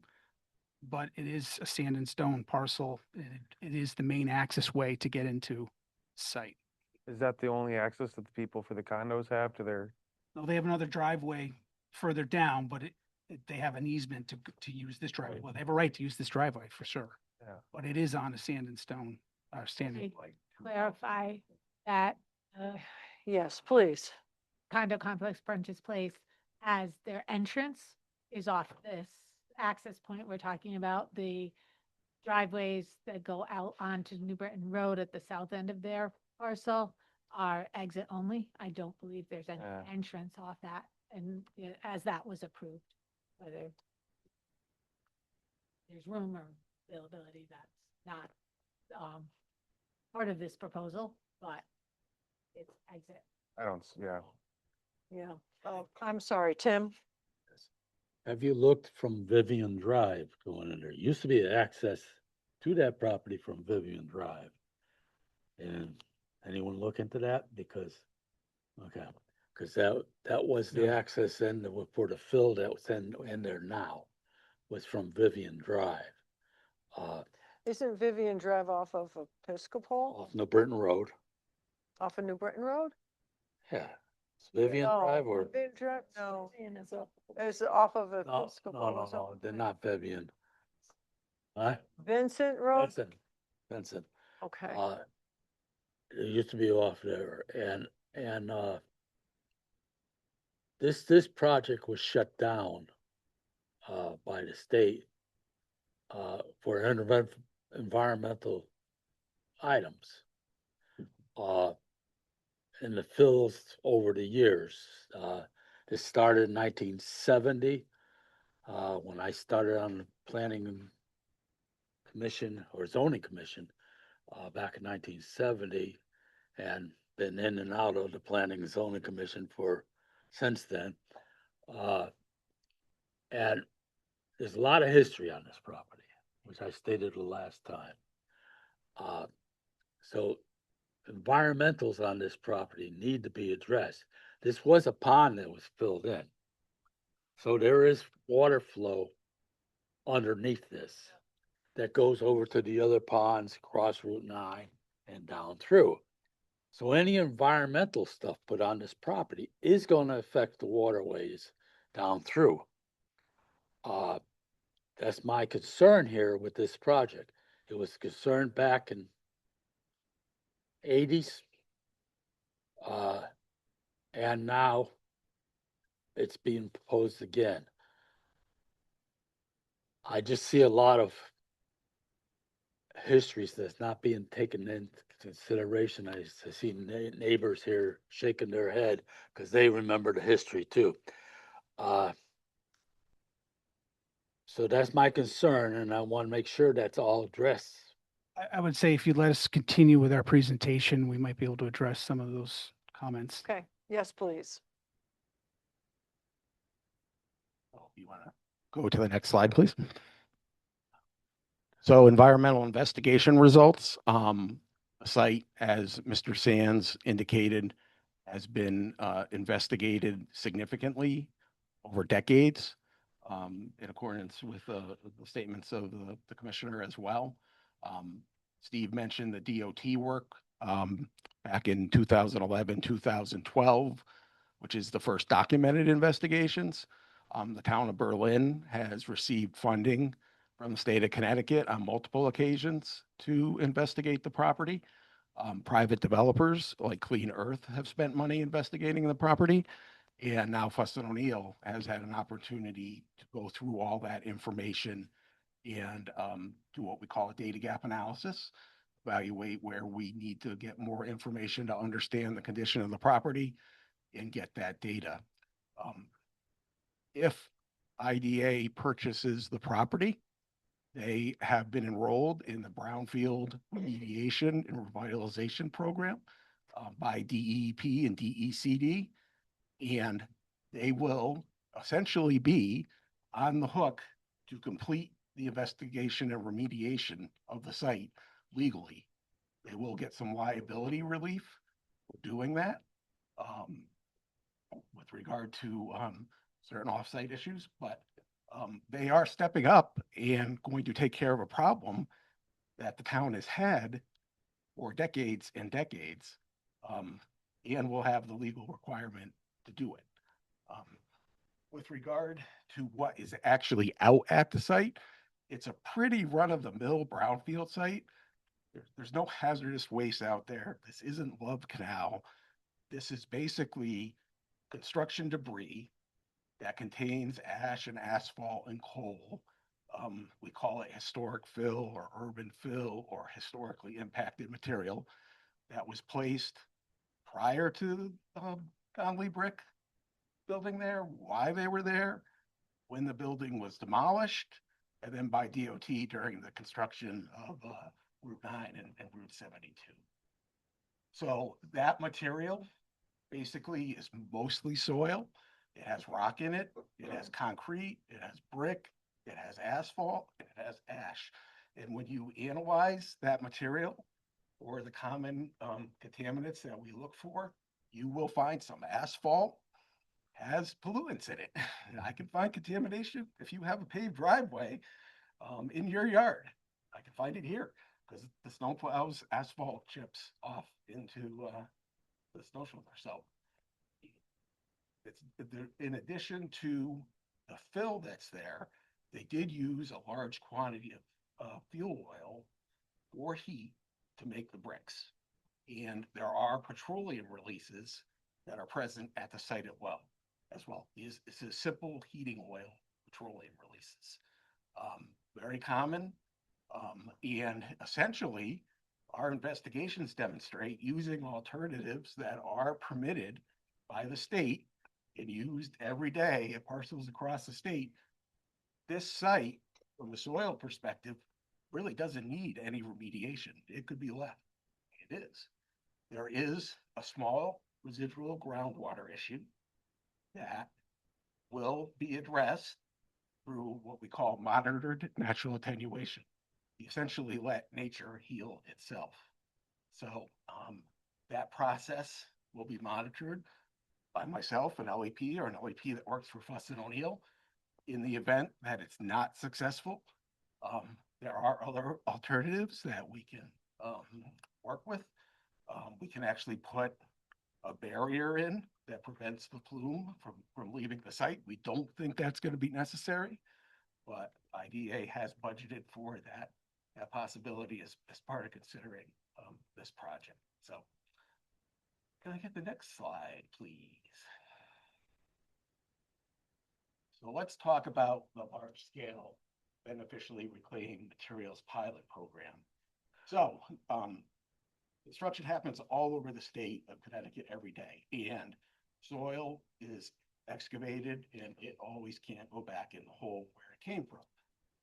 When that soil is tested, because it has asphalt and other things like that in it, in our urban areas, we find low levels of pollutants that are compliant with the standards that the state has developed and are okay, but right now, it's all being trucked to Massachusetts and Rhode Island.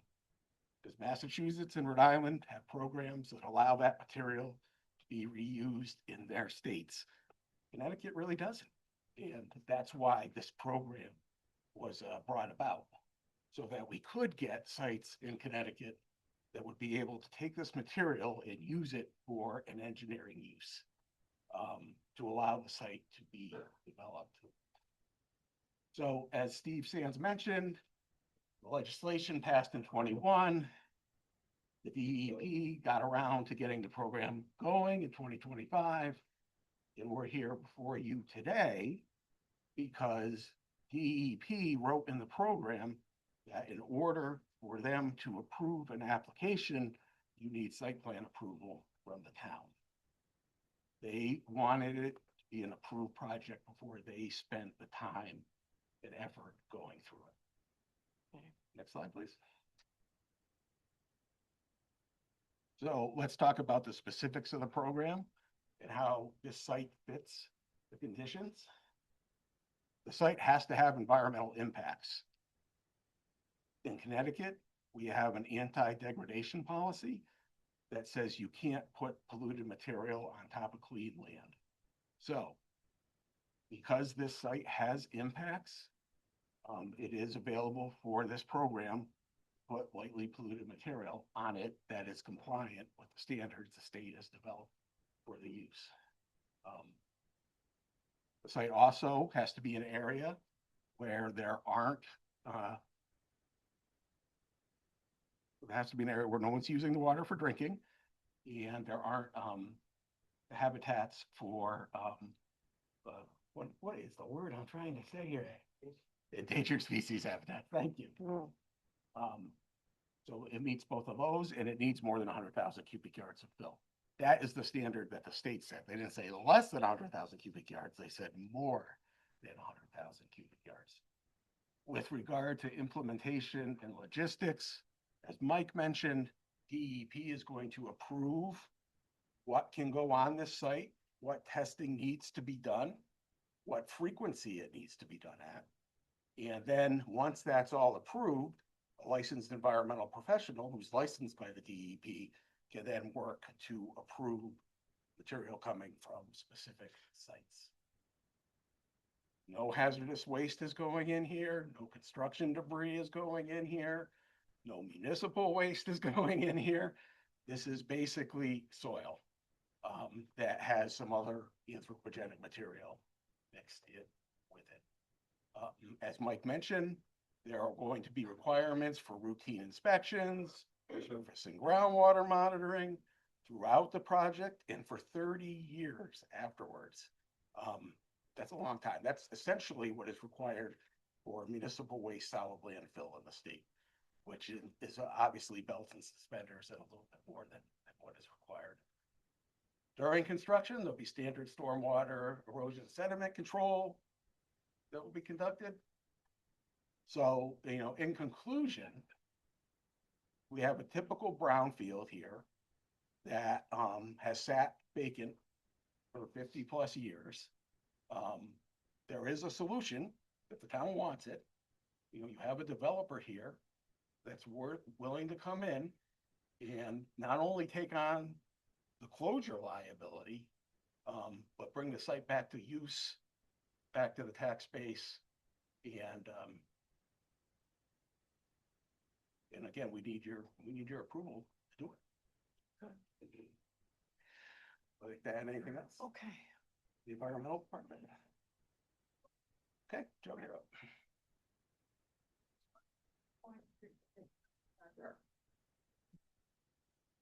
Oh, go ahead. All right, so. Record Joe Devine, Fussin O'Neill, site civil engineer. So I just want to take us back to the subject site slide we're showing here. And again, we have a 58.5 acre parcel, but we can only build on about 16 to 17 acres of it. Why?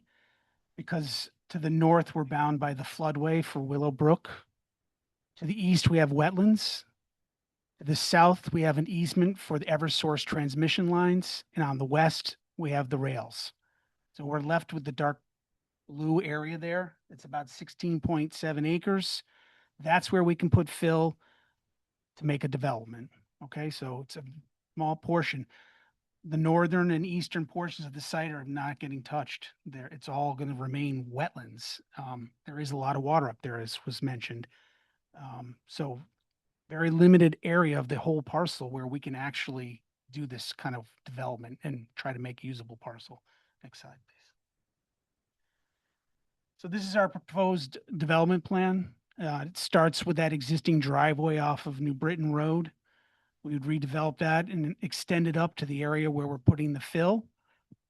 At the top, we'd have parking areas with 88 parking spaces and 2 buildings totaling 44,000 square feet to be used for some zoning compliant use, potentially a contractor yard. You can also see around the perimeter, we have some stormwater management basins that I will talk about in a minute. And I just wanted to say, as I said previously, that the existing driveway is on a parcel owned by Connecticut Sand and Stone. And there's an easement for the abutters to the south to use that as an access point. Can I ask for clarification on something? So when you say it's 16.5 acres in your proposal, not cast in stone, but is for, what'd you say, 44,000 square foot building? So that's like an acre of land. You're gonna have the entire remainder of that is parking? Or are you not developing it at all and at some future time you could actually do more?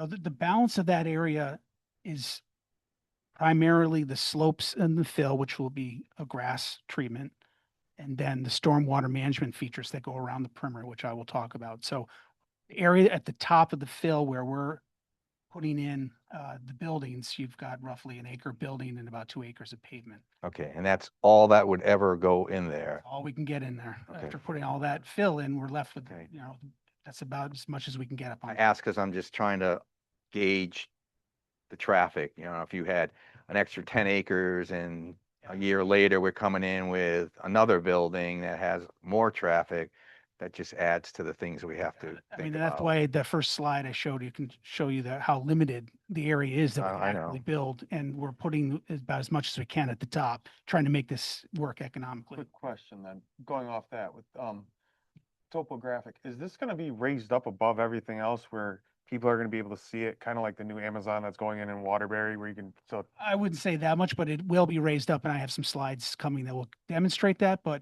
we certainly need to get up out of the flood zone. And we need to surcharge some of that historic fill a little bit. So we need to add a little more to get it to consolidate. And I'll explain that as we go. Next slide. So this slide shows the wetland boundary. The dark green line is your wetland boundary. The light green shading is your upland review area. So you can see that most of the filling is occurring outside of the upland review area even. But we will be installing erosion controls to protect the wetlands, and I'll talk about those in a minute. But this project was previously reviewed and approved by the Inland Wetlands and Watercourse Commission. That approval has been transferred to this applicant. This project is virtually the same as that one that they saw. They've transferred that approval. They've found that this project is protective of the wetlands. And as you can see, we are in the upland review area and some areas on the north and south, but largely out of it. This is all these factors that restrict the actual area that we can build, at this site, trying to get some workable, usable, developable area. Next slide, please. This is basically the zoning bulk requirements table. We just added this to show you that this proposed site plan meets all the bulk requirements for this zone. Is regarding areas, yards, coverages. There are no variances required. This is completely within the zoning requirements. Next slide, please. Here's a cross section that I think addresses some of your concerns. It's an east-west section as shown in the key map through the area. The fill we want to place is represented by the yellow. You can see that the yellow is about 20 feet higher than the rail on the west end, and it's about the same elevation as Route 9 on the east and north end of the project. And also shown on the slide is in gray is the historical fill that's been placed at the site. You can see it's considerable. So one of the benefits of putting this fill over that material is to help that material consolidate. We're going to surcharge that material a little bit to see if we can't get it to consolidate and create a better place to develop, to put foundations on, frankly. So. Can I just ask that Yes. for, we have a lot of lay people. Yeah. Could you describe what surcharge? So surcharging. In more common terms. Sure.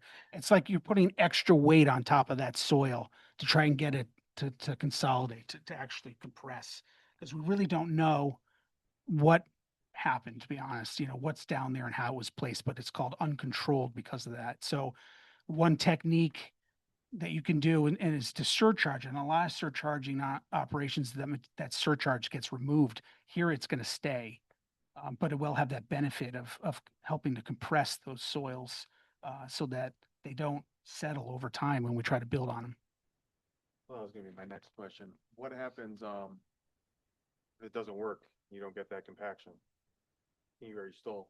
We'll have to so when we go to build, we go through the same process that any building goes into. So we'll test the soils to see what we got out of this.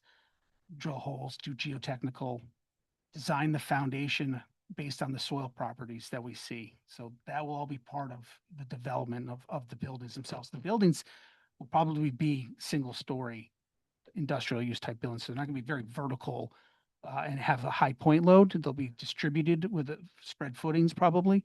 But again, we have to test the soil. Are you confident that it will actually surcharge the lower soils that aren't stable? I think if there's anything that really wants to move, we'll see it move with that kind of weight on it. I can't say that there won't be any settling over time, but we'll design the building to accommodate that. And we'll try to use, construction techniques in the building that can accommodate that kind of activity. Would you be the gentleman to ask about any traffic studies that have been done? We have that coming up in the I'll- presentation. Thank you. All right. That's an important topic, so I'll try to get through the rest of my slides here quickly. This is our grading and drainage plan. You can see around the perimeter, we have our 3-to-1 slopes, so it takes up quite a bit of area. Those again will be natural grass, low-mow grass treatment on those. At the top, where we have our paving and the buildings, we have a series of catch basins and storm sewers that are sized for the 25-year storm event. They discharge to the stormwater basins that are shaded blue. There's a total of 4 of them. The basins all have sediment forebays to remove sediment from the runoff, and then they have storage volume to attenuate peak flow rates. So as a result, the peak runoff rates from this site are actually lower than existing conditions, but it does take quite a bit of an area to introduce all that treatment. So, and all those techniques are compliant with the Connecticut Stormwater Quality Manual. Next slide, please. On this slide, we're just showing the primary utilities. We have water from the north side with a couple of hydrants up there and some fire services to the building. On the south side, we have our electrical and sanitary utilities following the driveway.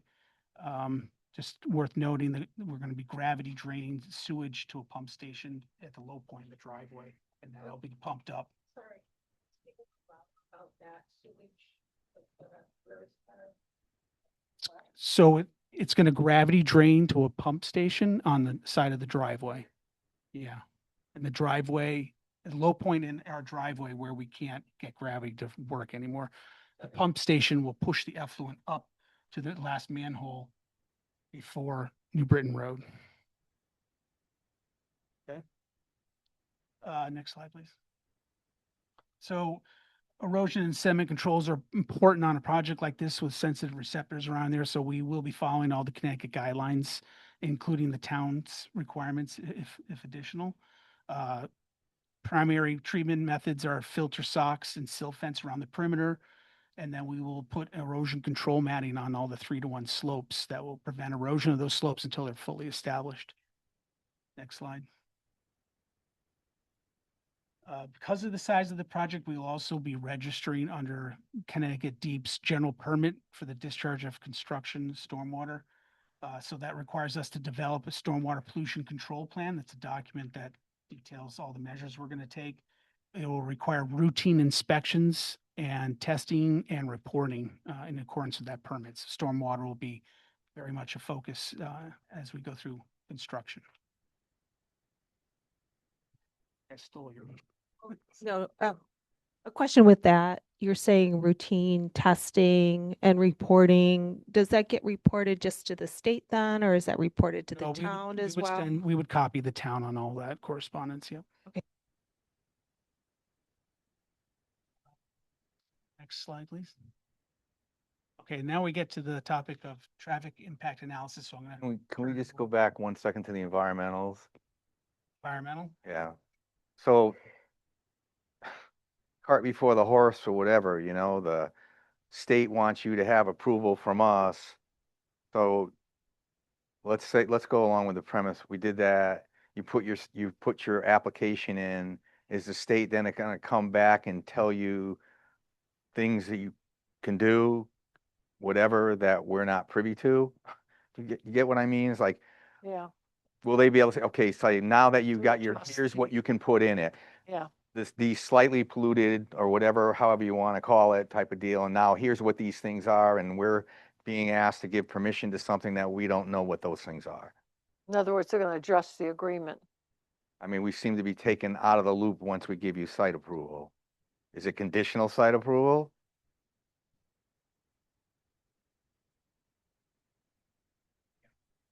I mean, yes, I mean, if that's what it takes. Well, I don't know. I'm asking. I don't know what the state's gonna, Yeah. you know, it's like, trust me, we're the government. Come on. It's like, Oh, yeah. It is a, Be your friend. it's an interesting feature of a very, brand new program, and Yeah. we are the first applicants in the state, right? So they're hoping to foster this type of, but the way that it's written right now, they want your buy-in before we move forward. And so what shape can that take? I mean, you can give us conditional approval perhaps and say, we want you to come back. Well, I mean, I think it would be prudent on our part, once you get approval, that we can see what's in that approval. Yeah. You know, I mean, they may be telling you to do things that, well, whoa, you know, it's like, It'll all be public record and we can certainly come back and present it to you, as far as, what. I'm not worried about the public record. I'm worried about we've already done what we've done and we can't take it back if we don't like what it is, you know? I don't know that. I'm just speculating because I don't know what they're gonna do, and given it's a new program, who knows, you know? I don't know. Talk to them and. They may come back and tell you, no, you can't do it this way or something. I don't know. I hope, probably not. Their focus will be on the material. Okay, well, I'd like, you That know, material, making sure that it's not degrading, that it's. Yeah. Can I give a Yes. answer that I think I'm gonna hit target? I was doing looking at a few different things, so I might have missed part of the discussion. But the, typically and often in your approvals, and I'll go to DOT most frequently because, an awful lot of applications need to go through DOT. And you put as a condition that any substantial or any changes to the approved plan be brought to staff for review to determine if any additional approvals are necessary from the commission or other agencies. Sometimes they're minor tweaks. For instance, and I'm going to DOT just because it's easy on my mind. The curb cut they might have changed the angle of the curb cut or something and that's a minor change. I usually mention it to you at a meeting and you go, yeah, staff can handle it.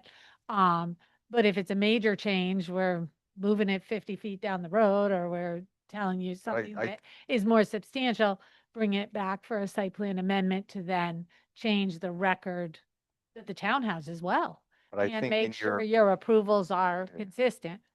but I think in your example, it's more defined than what it will be here. So get what I mean? So it's got to be a little bit more open-ended than just if we don't, because we don't know what it is. We don't know what types of materials specifically. And I'm just speculating. I don't know, and I don't know what they will tell you. Yeah, so the program is based on a statute, and the statute specifically outlines what Okay. material can be placed in there. Okay. And again, it's soil with brick, concrete, ash, street sweepings. The things that can be placed are specifically listed. Didn't you say at one point it would not be construction When I debris? think construction and demolition debris, I meant like sheet rock. Oh, okay. Building debris. Okay. Why would there was a state approval, would the state stipulate that that you seek further planning and zoning approval? It wouldn't work that way.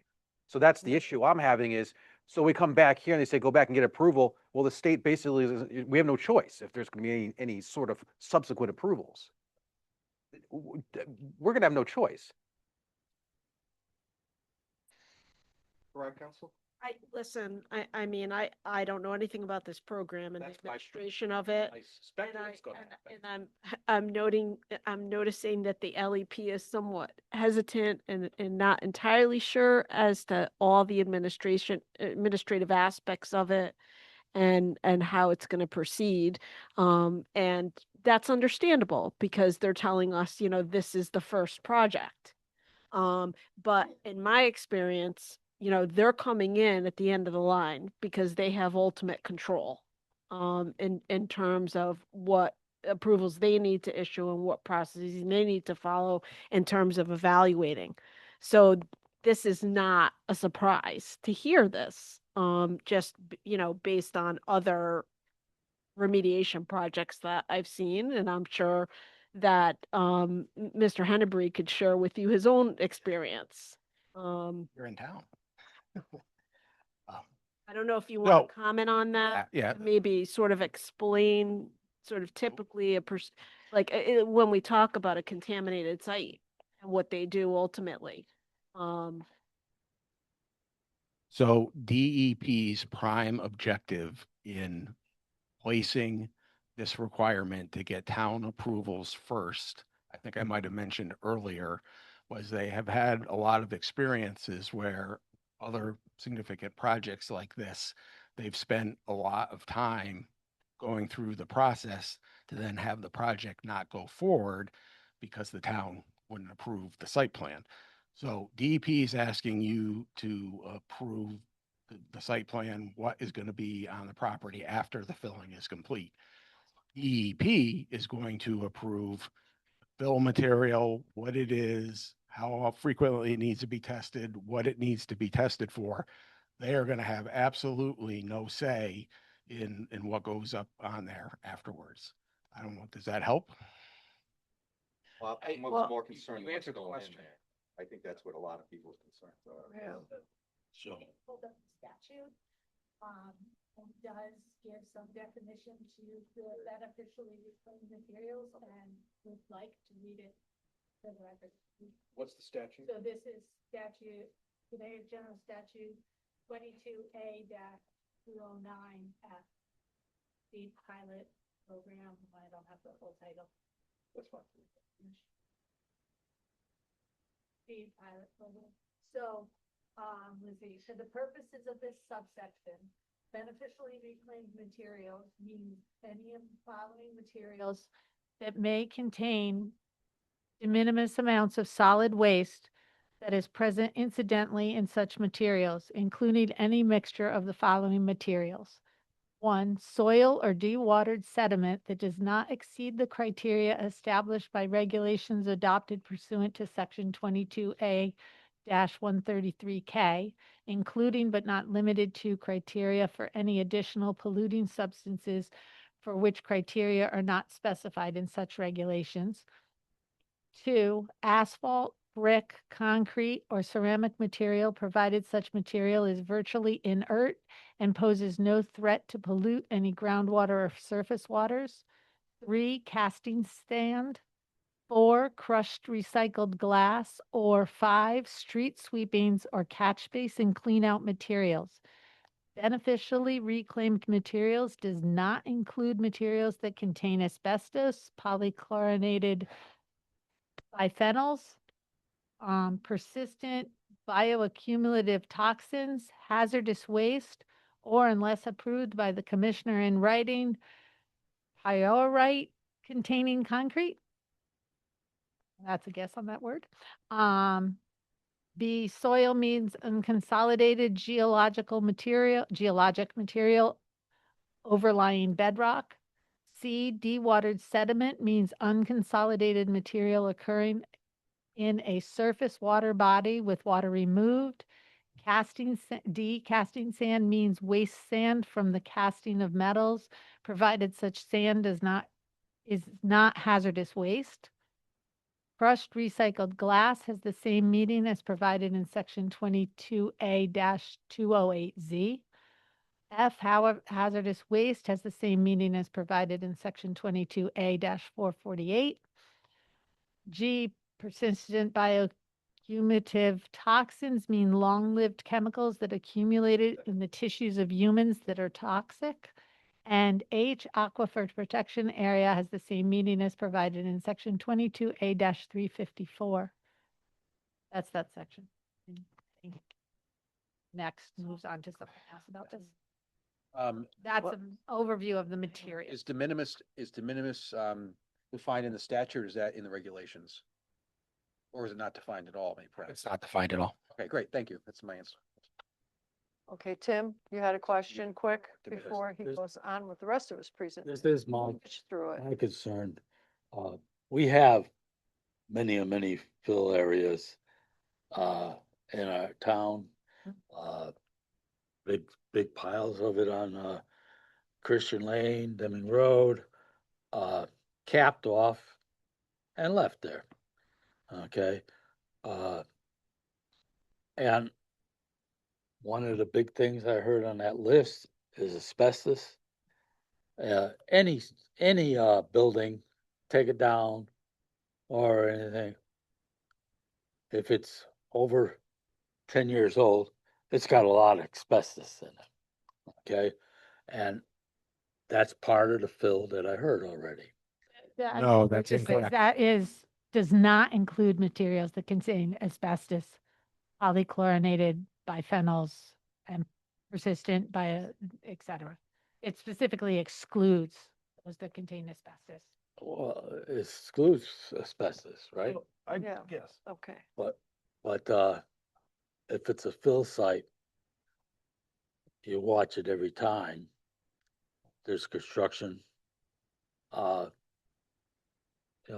buildings that knock down, whatever.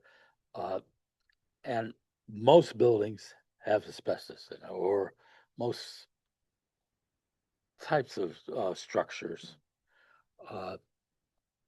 And we have so much property now capped off, and I know it's going into the water system. We already testified this was a pond area, and there's water going underneath there and filtering into the pond that's next to Route 9, which drains across Route 9 and down through the rest of Berlin, over into Cromwell, Mattabassett. And that's my problem with most of these fill areas. I've heard so far or read 31 foot of fill. And you go build a building on it, maybe 18 foot high, 1 story. So you're 48 foot from the level right now. When we're considering stuff like this, we got to look at that. What's the future look like? And seeing the sites that we've had in the town of Berlin already, I have really a bad taste of doing it anymore, unless it's clean fill. And that doesn't come too often. Yeah.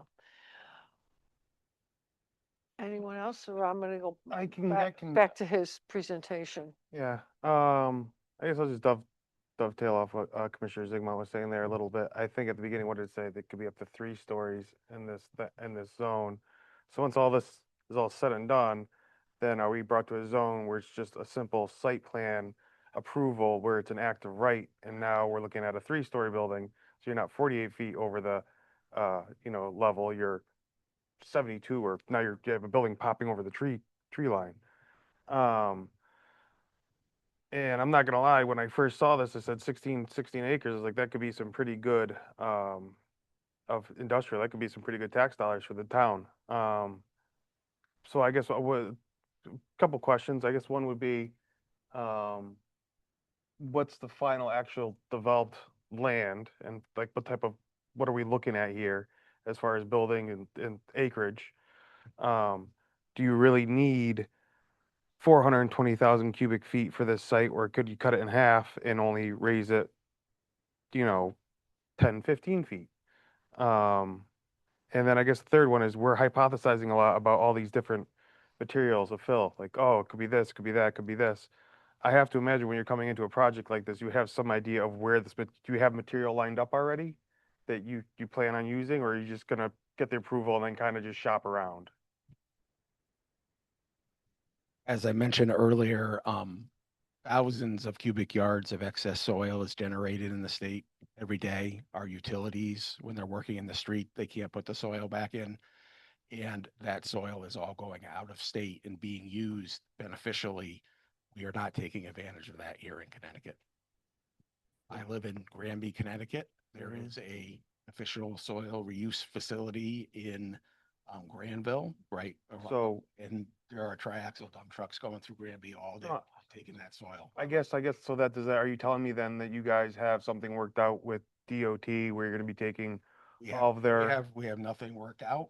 I'm telling you that there is plenty of soil that would much rather drive a short distance from the greater Hartford area to Berlin Yeah. than to pay to. Oh, I'm sure. Yeah. Randall or. I was just trying to ease our Eastern. hypothetical question of what's going in there. If you had some idea of I got this lined up, that might solve some of these questions.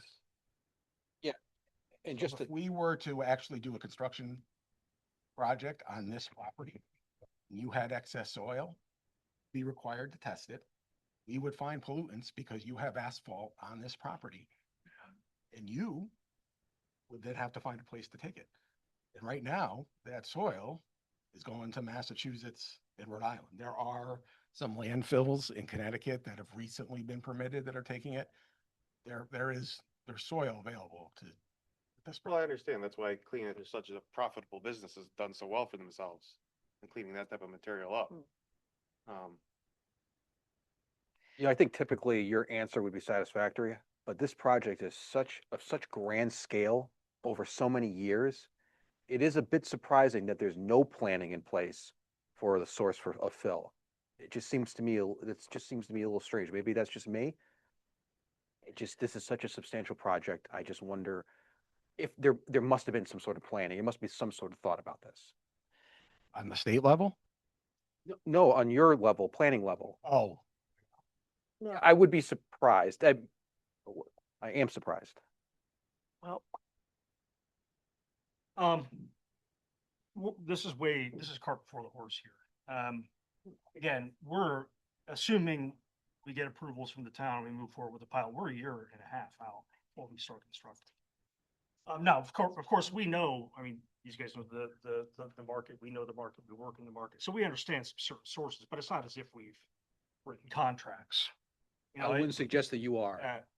That's just not how it would make sense at that. That is cart before the horse of just a little bit of foresight, just because of the substantial nature of the project. Yep. And also, I just want to address the asbestos thing real quick. When a building that's containing asbestos is demolished now, it has to be abated. We do it too. So we're not in.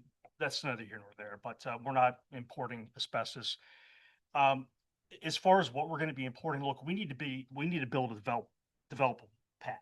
So yeah, we can take rock and brick and things like this, but that's not ideal. It's not ideal. You got to remember, rubber hits the road.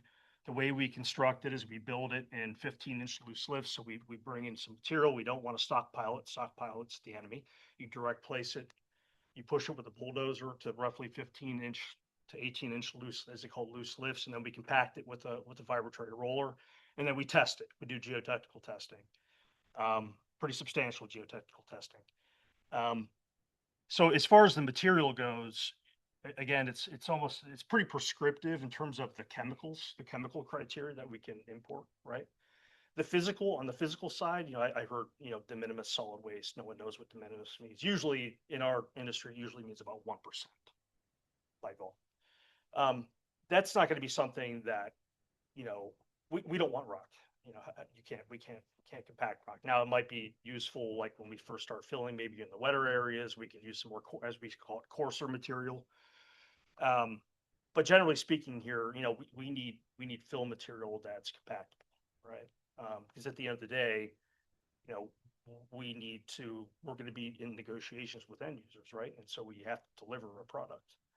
That's on us. And also, I just want to point out as well that, this is what we do.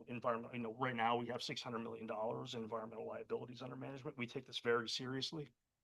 And I just want to address concerns along that line. I know we're kind of veering off technical items here, but if we didn't finish, we're not going to leave a pile and run away. We're not going anywhere. I just want to reiterate that that's not how we operate. If we did, we'd be out of business. Again, because we're not greenfield developers. So, our integrity is on the line here, and we take it very seriously. And we never walk away from a project. We always work with the towns and the local agencies and state agencies always to develop an end user and to do the job right. I just wanted to kind of reiterate that, and we've done it across the country successfully. And that's our niche. So it's, I mean, if we came into Berlin and we threw a bunch of dirt down and then left, it's contrary to our business model. You know, we, again, it would compromise everything that we've built over the past 15 years as a company. Yes, Diane? Just one question regarding the sampling and what's allowed to be brought in and whether or not PFAS is among the constituents that would be tested for. Is that something that would be in the bioaccumulative category? Yeah, so the site would have material that would be tested by an LEP. And that LEP would have to attest as to whether or not that site had a source of other constituents other than what is in the standard testing protocol. And if there was a use at that site that potentially could have had PFAS, then they would need to sample for it, yeah. All right. I just, Related to one of the comments that he said, just for clarification, if there was materials brought in that included rocks, would that lend itself to you having a rock crushing necessity on site, or would you just not bring those in? Like you wouldn't take the No, soils that. We're not rock crushing. no. It's in our regulations. All right. No, we're not rock. We're not crushing rocks. It's otherwise regulated, so. I'll be out there with a hammer. No, No. no, no. All right. So that wraps up, or we're going to move on to your part of the presentation. Okay. Do you have a I just question? I got question about developability of this property. There's only one access to that property right now, the way they're going in. And to develop with a 44,000 square foot building or anything else, access has to be brought into that property. Where that access is coming from, how it would be obtained is a question in mind if we're going to say, okay, you can fill for development. And that's what they're basically saying. They want to develop the property. I think there's a lot of questions in my mind that's not answered yet. Can I just respond a little bit? I Yep. think, the next portion of the presentation about the development plan, hopefully, and the traffic will certainly answer some of that. But to go back, we did some checking. And you mentioned Vincent Drive earlier. That's a private property. And it's it's private property owned by the property owner to the south of this parcel and is on the south end of that property. So it's not adjacent. Vincent Drive is not adjacent or included into this property. So I just wanted to clear that up as to what Vincent Drive being private. Access.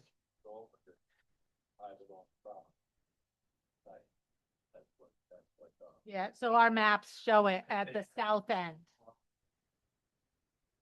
And it is not town maintained. Okay. All right. We'll keep moving and let's hear your presentation. Hello, Hi. my name is Nick Moss. I'm a registered professional engineer with Fuss & O'Neill. I'm doing the traffic engineering part of this. There are two parts to the traffic engineering. First is kind of the traffic that can be expected when the site is constructed and is operational with some sort of industrial development on it. And the other part is the construction traffic. So starting off with the traffic when the site is fully completed, we conducted a traffic impact analysis that followed the typical state of Connecticut requirements and procedures. We estimated for this 44,000 square foot building, we used a business park use, which is something that could have various industrial uses on it. We chose it mainly because it is one of the most conservative estimates for trips, meaning the highest number of trips that could go onto this site. And we found that for this size of development, we can expect approximately 41 trips to be generated during the morning rush hour, 35 trips to be generated during the PM rush hour. That is approximately 1 trip every 1.5 minutes. Those trips would be split between cars entering and cars exiting the site and trucks entering and exiting the site. We then took those trips and distributed them onto the nearby road network going up and down New Britain Road. We found that at the nearest intersections, both at Route 71 and Route 372, New Britain Road at Farmington Ave, there was no change in the level of service for any direction. The level of service is a measure of delay for vehicles, so there was not a large impact. And as you can see, a 0.4% increase in traffic compared to today. That 0.4% increase is well within what would be a typical daily fluctuation. So if you were to count the traffic in one day versus another day, it would probably change by quite a bit more than 0.4%. Going north, looking at the various intersections for the ramps to that Route 9 connector, once again, no change in the level of service in any direction, and a 4% increase in traffic there because we expect that the majority of the traffic that would be going to and from the site would be coming to and from that highway exit.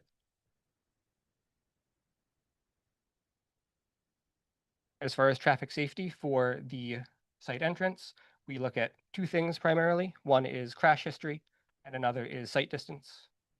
As far as the crash history, along the study intersections, the study corridor, generally there were low crash frequencies, no more than 5 crashes per year on average, which is well below state average.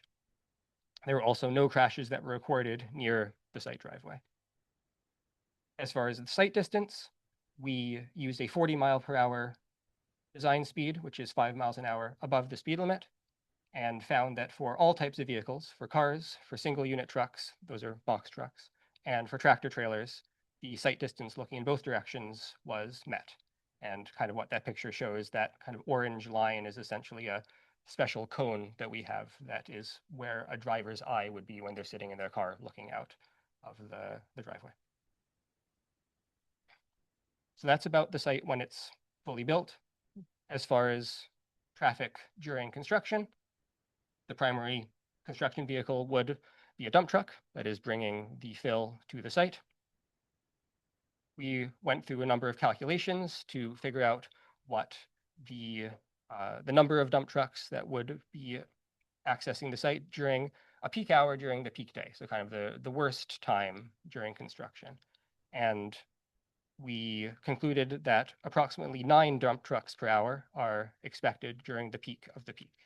And just to quickly go through what that calculation comes from, we essentially look at the 3-year construction period and the amount of fill that is expected to be brought onto the site, figure out how much fill can fit in each dump truck. We then assume a certain number of construction days per year because we're not going to be working on the weekends. We're not going to be working in the winter.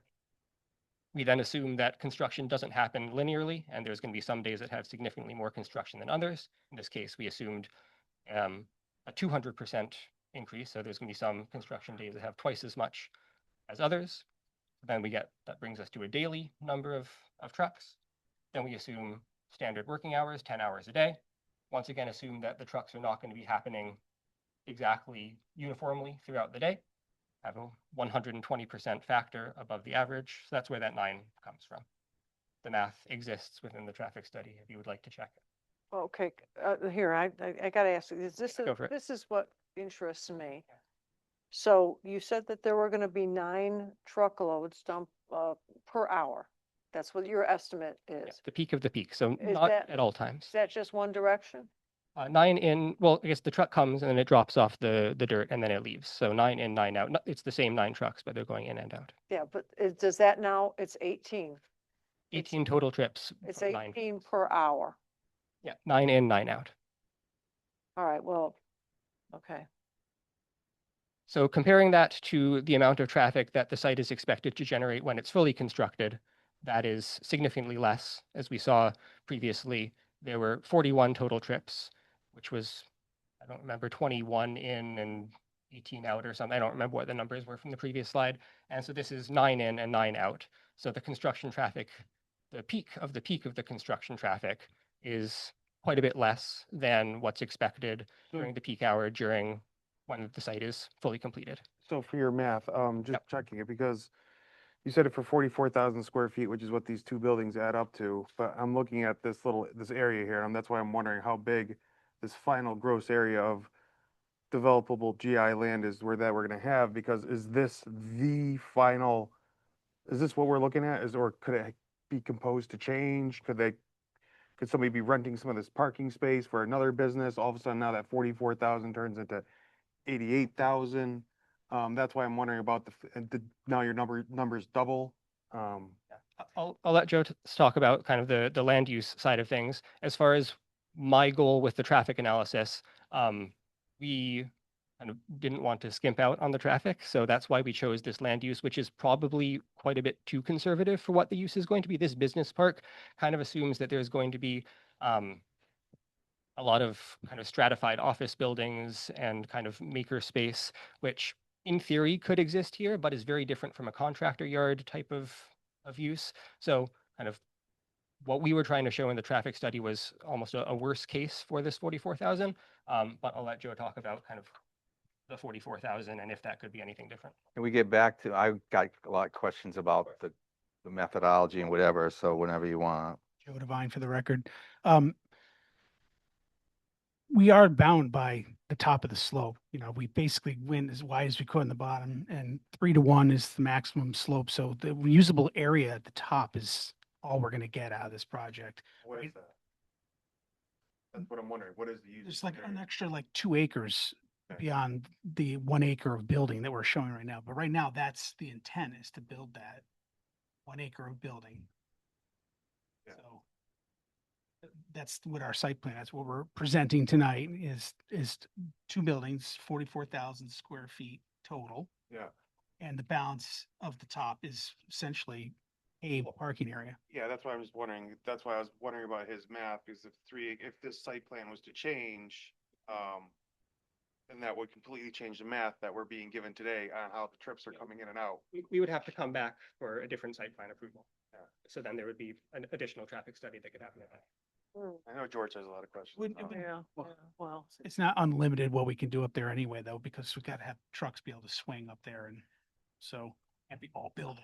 Let me just quickly ask a generalized question about the traffic study. So one thing I sort of doesn't necessarily give me a whole lot of satisfaction in traffic studies that are presented to this commission is they focus very much on the traffic or whether or not the road can handle it, which obviously literally taking a traffic study, that's what it's for, right? The problem is that there's more to that area than just the traffic. It's not just traffic coming in front of New Britain.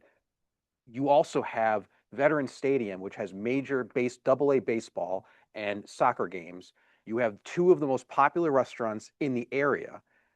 One right across, the most popular restaurant right across from the main entrance. You have a medical office building. You have a Dunkin' Donuts. You have a Burger King. You have a McDonald's. Does your traffic study account for that in and out? You're talking about the 18 trucks going in and out. That pales in comparison to the in and out traffic for these locations. Does your traffic study account for that? Yeah, you're correct that all of those other uses exist. So the way that the traffic study and the typical kind of conditions for what a traffic study includes are laid out. Generally, we look at peak hours, and those peak hours we kind of look at for the road and the land uses as a whole, when are the traffic volumes going to be the highest? So in some cases, particularly around, say, shopping centers, the middle of the day on a weekend might be the highest traffic volume. But in mainly residential areas and commuting areas, the weekday AM and the weekday PM are the highest traffic periods. So what we do is we go out and we do traffic counts at all of the study intersections. And those traffic counts account for all of the traffic on the road. So it accounts for the people that are going in and out of those various things. If there doesn't happen to be a baseball game going on, then it wouldn't account for that, but the baseball game isn't happening during those peak hours. So when the baseball game does happen, the total traffic that is using the road network as a whole is lower than during these peak hours that we are studying. And just to let you know, maybe I take your point about baseball and soccer games, but Veteran Stadium is used during the day for other events as well, just so you know. So that would be included within the traffic counts that we have. Okay. So my questions come to your data, a bunch of it. So I mean, one of the things was you did your traffic count on December 17th, and say that's representative. Well, Veteran Stadium is probably not used at all on December 17th. So did you look to do any seasonal adjustments using any Connecticut DOT data that they provide? Yeah, we didn't include any seasonal adjustments in the traffic impact study because the volumes that we collected, we found were fairly typical. We kind of compare to, there are DOT counts that are called permanent count stations that exist at various points around the state. It's kind of continuously counted data. They're typically on larger freeways because that's where DOT is able to maintain. So it exists on, there's one nearby on Route 9. So we looked at that data and found that that was a fairly typical traffic volume day. How did you discern that? That it's a fairly typical traffic day? I live around here. I would say traffic on New Britain Avenue in December is not anywhere near what it is in August or July. And ask these people who live on that road, I would think they would disagree with that conclusion that you made relative to that. Yeah, I think it's fair to bring up that seasonal variations do exist. Throughout the state, these variations exist in different magnitudes, I guess. And generally in central Connecticut, kind of from a standard, we don't do seasonal adjustments for the summer. And in places down on the shore where there's a lot more peaks of tourist use, then we do look at doing seasonal adjustments. Okay, so in your study, you used the Business Park Land Code. There are other land codes. You describe this as a contractor yard. What in your opinion is a contractor yard? I have a friend who owns a contractor yard on Christian Lane, and it's filled with trucks, large scale trucks, landscaping trucks with trailers. It seems like your conclusion here, and maybe I don't understand it, of 41 vehicles were 41 car or light duty trucks. So the terminology of the contractor yard comes from the zoning regulations. It's one of the terms that are permitted. So we use that terminology. What do you think is going to be there? So what are you hoping to attract? Because what this code matters a lot.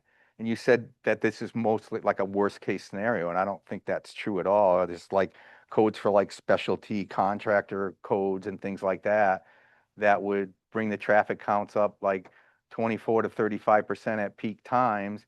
And depending upon what you're trying to do, let's say you were going to have contractors in there. Let's say you have landscapers in there. Well, landscapers don't start at 8 o'clock in the morning. They start at 6 and they come back at 5 or 6 or whatever. And they have vehicles with, large trucks and trailers. So modeling them as a single vehicle, like, with a, as if it was a car is inaccurate. I agree with that. Yeah. So we look at the heavy vehicle percentage, and when we're looking at industrial developments, we make sure that we're accounting for the percentage of heavy vehicles. How do you put that in your model? There's a parameter that we can change. Okay. Heavy vehicle So you did all that. It counts as multiple cars. It's called ESAL, equivalent single axle load. Okay, so I got other questions. I think I haven't answered one of your other questions. Go ahead. Which is about the trip generation of various different uses. So at the beginning of this project, because it was kind of unclear what could go on this site, we were tasked with figuring out what the worst case use was going to look like. So these estimates that we get the trip generation from, it comes from an industry standard publication called the Trip Generation Manual. That's published by the Institute of Transportation Engineers. And there are various different land use codes that are called that gives you the number for the one you chose. Exactly. So it also gives us given that we don't know what this is that actually it doesn't even necessarily have to be the worst case scenario, but it better not be the best case scenario. It definitely is not the best case. So what we did as part of that analysis to kind of provide some reassurance to our client about this was we look at all of the industrial codes that exist within ITE. And some of them are never going to happen on this site, but they're also not the worst case things like data centers.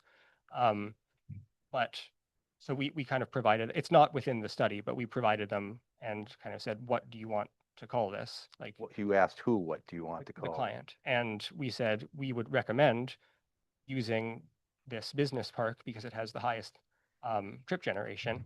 And so that's what we're showing you. Okay, so I'm still working off your original one, okay? Because I didn't get your revised traffic study until 5:30 today. It was mailed out at 2:30 and I haven't had 1 second to look at it type of deal. I did spend a fair amount of time on the other one. And that's when you were talking about 17 heavy duty trucks every day. Yeah. The Did difference you between model that? here. Did you model that? Or 17 trucks per day. yeah, you have a model that you actually put that into the model, but you didn't give that to us. Like a video of the model or No, what? no. In the tool that you used. So You the- modeled the 41 for the business, and then at the end of it, you kind of jump to the conclusion, well, you know, when I look at it, that's 34 trucks, or that's 34 vehicles, and we have 41 vehicles. Yeah, I Well, I'm agree going with to that. argue that they're triaxles, and they have an equivalent of anywhere from 2 to 2.5 cars associated with them, which would go into the model. So they're not 34 trucks in that before with the back and forth trips. They're more like 68 to 76 cars. Especially, you also have to look at it when you did your analysis, you had 4 different entry and exit points, okay? Because you could come 71 whatever, east west or whatever, or north south. You could come 571 east and west and whatever. You're taking all the truck traffic on those 571s only, okay? And one of them you were already showing in your analysis of your 41 cars some loss factors that were starting to pile up. So if you didn't model the trucks, how do you know that you're not getting to a loss factor of like 5 or 6?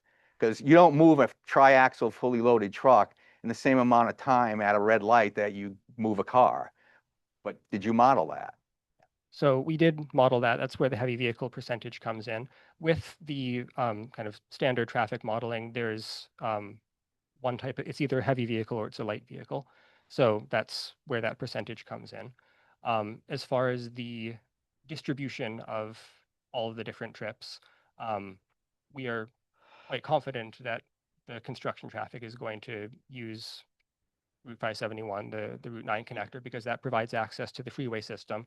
So we thought that it was reasonable to show all the construction traffic going up that way. Oh, I understand that. I guess what I'm looking for is like, I didn't see in the report the loss numbers with the, at the time should have been in the order of the equivalent of, 68, 70 cars. I think because you're already at loss factors 4 on a couple of those at certain points in time. Can you explain what you mean by a loss factor? of Well, 4? the loss of service or whatever the heck it's called, it's in your reports. Maybe I'm using the wrong terminology. Hold on. Are you talking about the queuing or the delays, or Okay, hold on. want to make sure I'm responding to the right thing? It's not, so it's the level of service.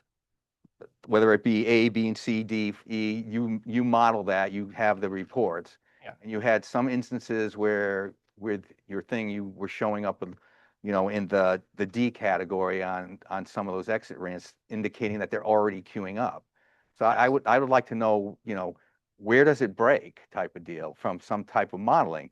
Because one of the issues that we also have is there's this thought here that these trucks are going to be, regimented at 9 per hour, X amount of hours a day. It doesn't work that way.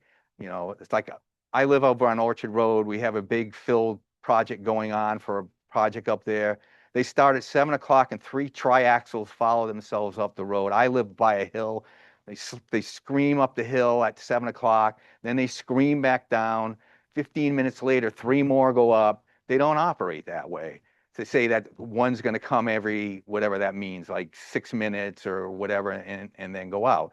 Then you got issues with, you know, it's raining out, there's delays, you know, you get backed up at where you're filling the trucks. So how are you going to guarantee that I got 9 trucks an hour coming in? How are you going to guarantee that it's not going to be 15 1 hour and whatever? So there needs to be some worst case scenario in there to see whether those 2 exits, especially the one across from Veterans Way, whatever, that already queues up, it's not going to be overloaded, saturated. You're also making some assumptions here. Do you guys have your own trucks? Or do you contract out? No. Okay. How are you going to control them? So for example, you're saying, do you, any of you guys live around here? By any chance in Connecticut or in this area? I'm in West Hartford. Okay. Have you ever been down Corbin Avenue in the morning? So you're saying come off Route 72, which comes off I-84, and come down Corbin Avenue in the morning during rush hour type of deal. I can guarantee you the driver's going to do it twice, and then he's never going to do it again, because that is an extremely busy road at 8 o'clock in the morning. There's multiple schools in that area. There's traffic, you know, what do they call them? Traffic guards out there to let the kids cross and whatever. There's tons and tons of traffic on Route 370 on Corbin Avenue. And that's one of the main routes that you have them coming down through to get onto 372. Pardon?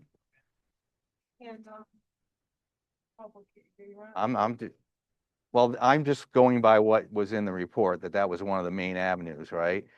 Take the exit off of Route 72, which is on exit 3, which is Corbin Avenue type of deal. So there's going to be delays. We started to have over on Orchard Road, they started coming in all different ways. You know, how are you going to manage it? Because if otherwise, we need to see like a worst case scenario, like there's 15 trucks an hour coming in. What does that do to your traffic study?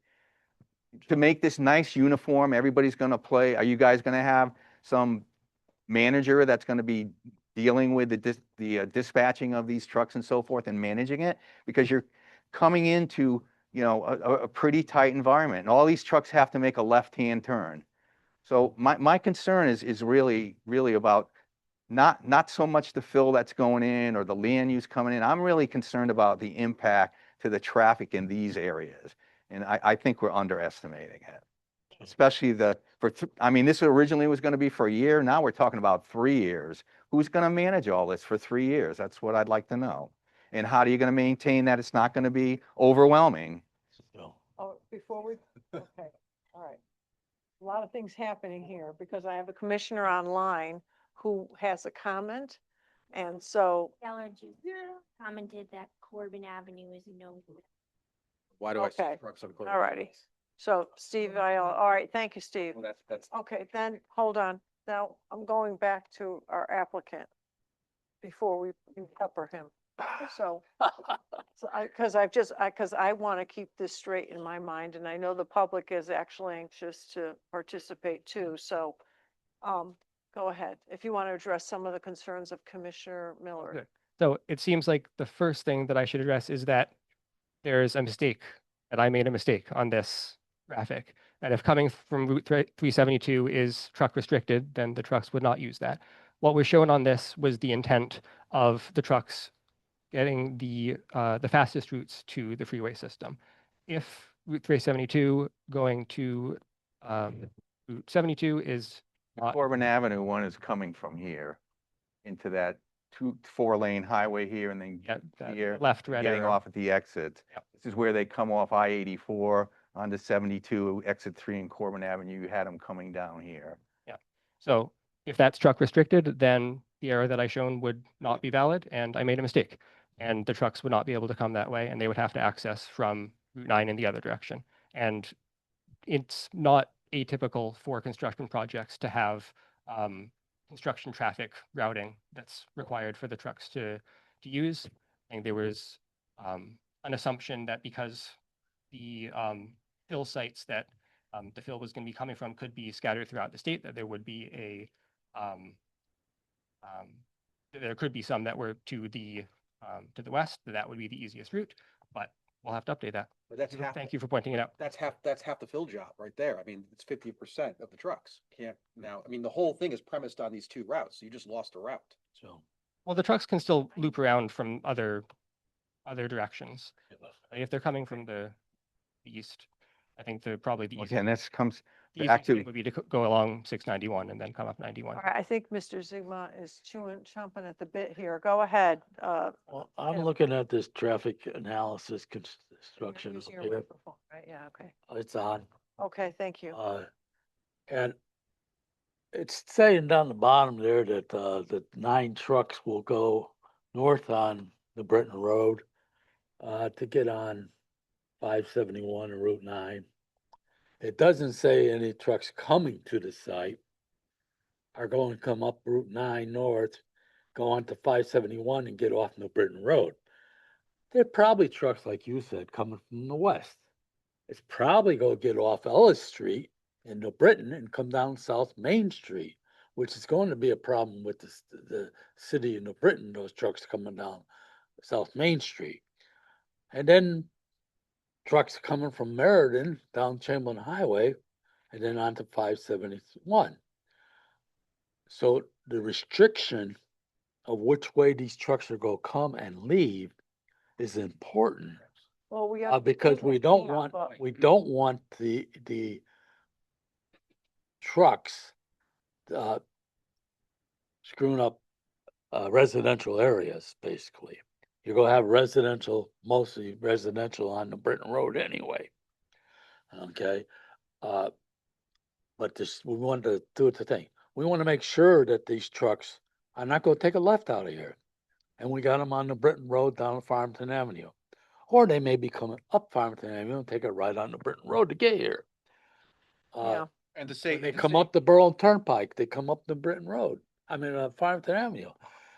This is a very, very much a concern to me when these dump trucks are running. To follow up on what you're saying, another thing is, if they are taking all these other routes now that they lost Corbin Avenue, you're going past a lot of residents, engine brakes are gonna be concerned, especially if they're not your own trucks.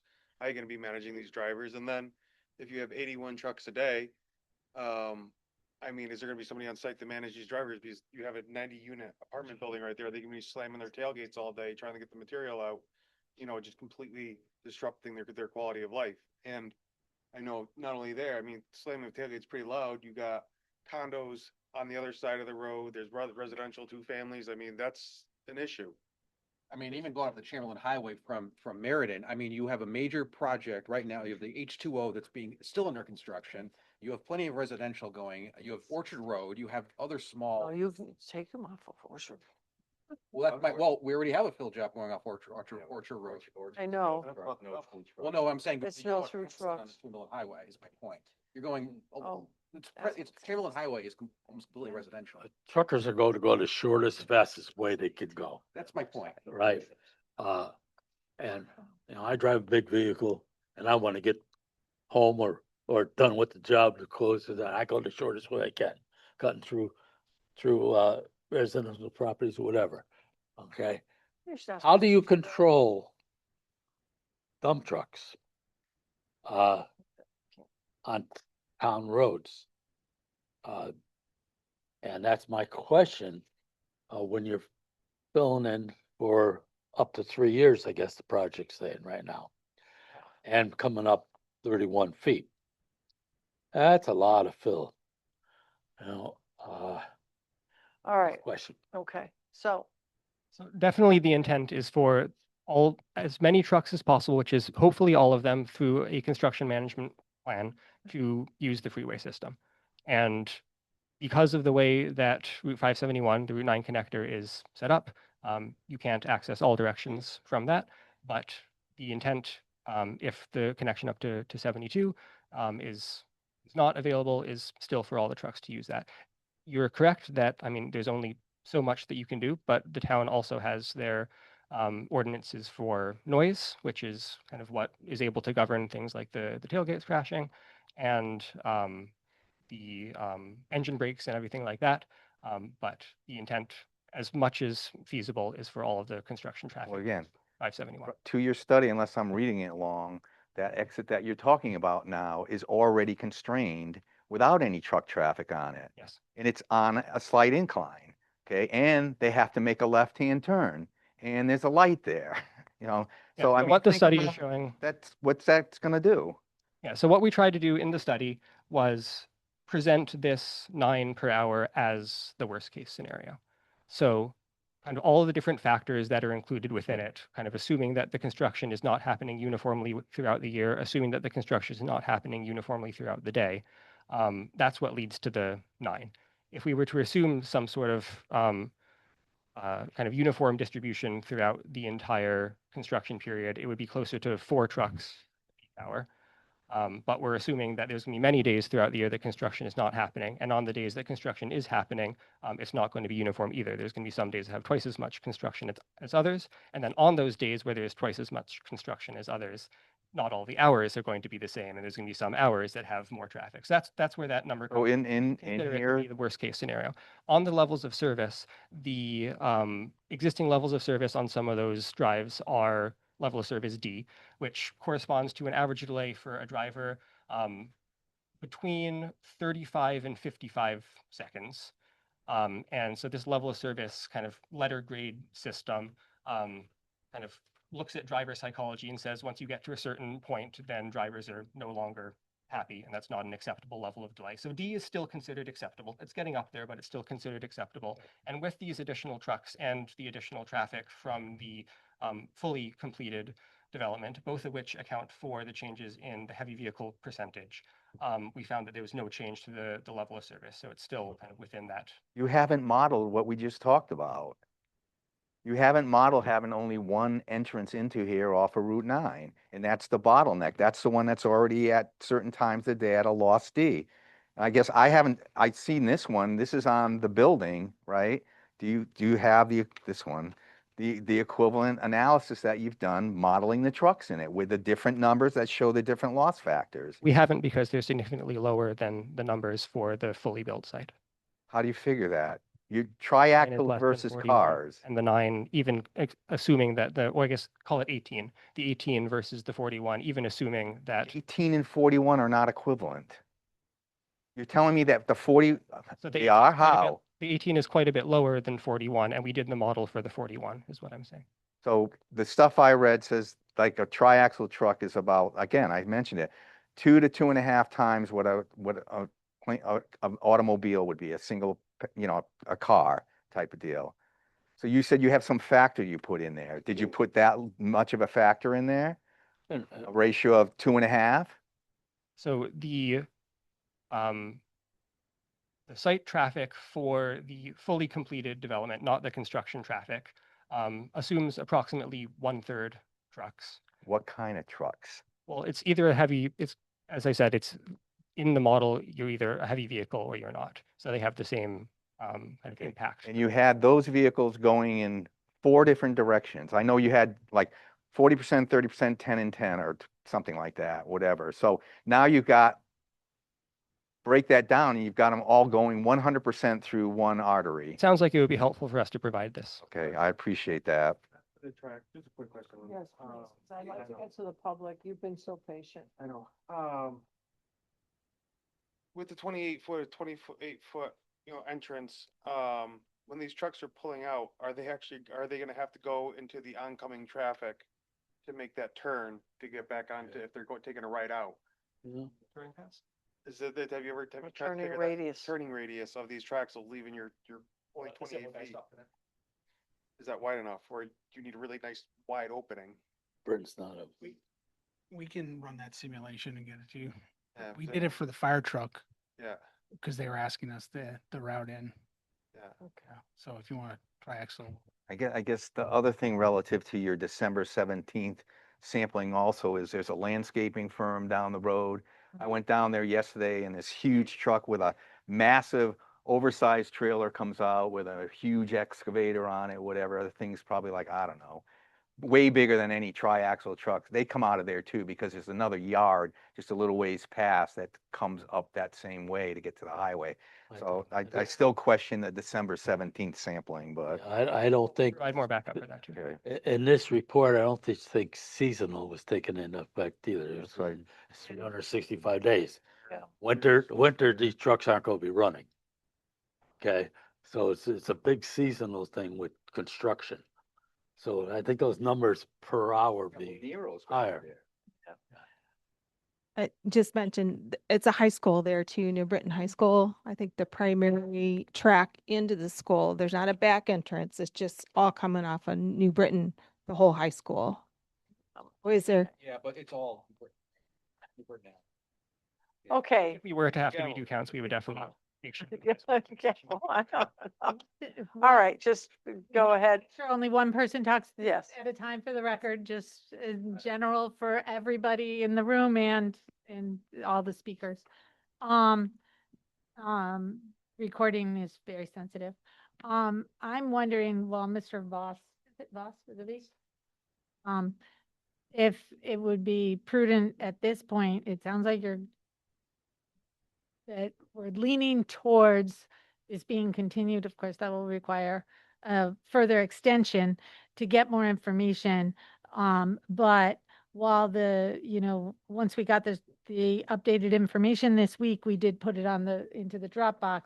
We called it to the commissioner's attention, as Commissioner Millard mentioned today, that it was there and sent them out actually individually to them.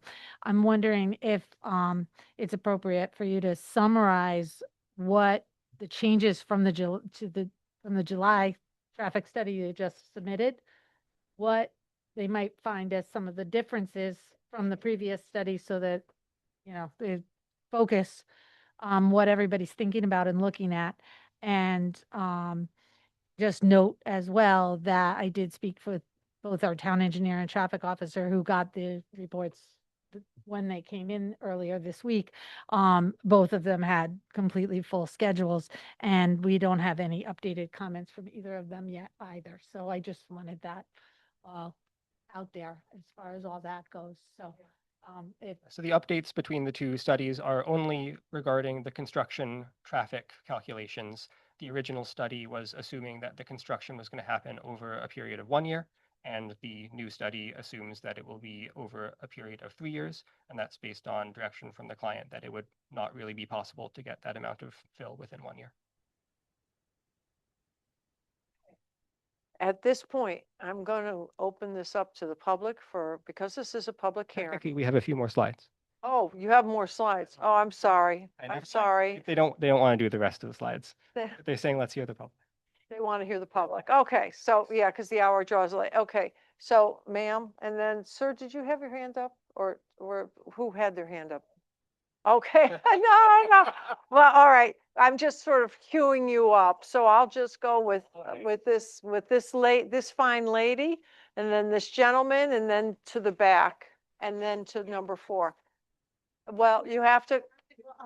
Okay, have to use the microphone and state your name in the record and address for the record, please. And then we'd love to hear your comments. Thank you very much. My name's Kathy Falcon, and my name is Kathy Falcon, and I am an owner of a condo at Prentice Place. My first question would be if the panel is aware of the Berlin Police Department Traffic Bureau report that we received. This has been posted in our building, and you might find this very interesting.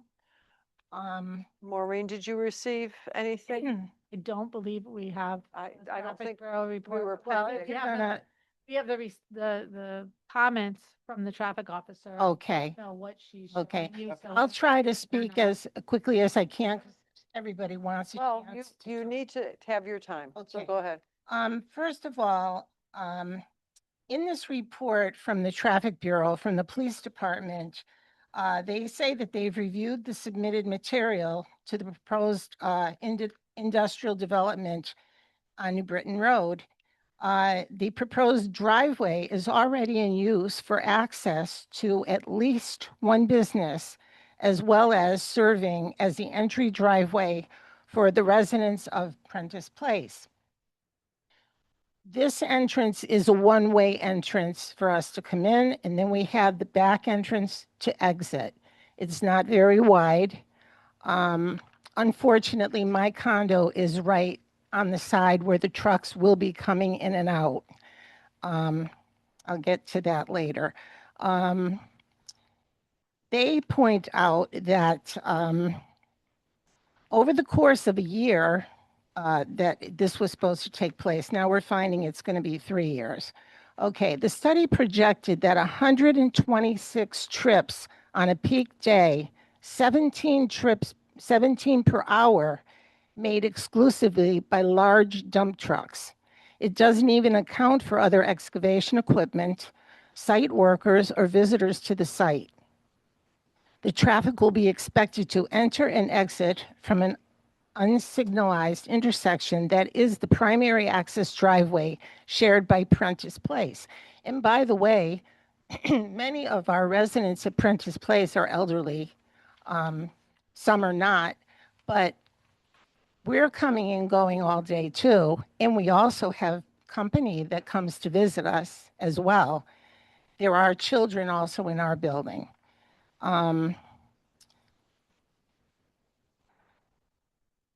With one truck expected every 3.5 to 4 minutes every day for a year. Well, now that's going to be every day for 3 years.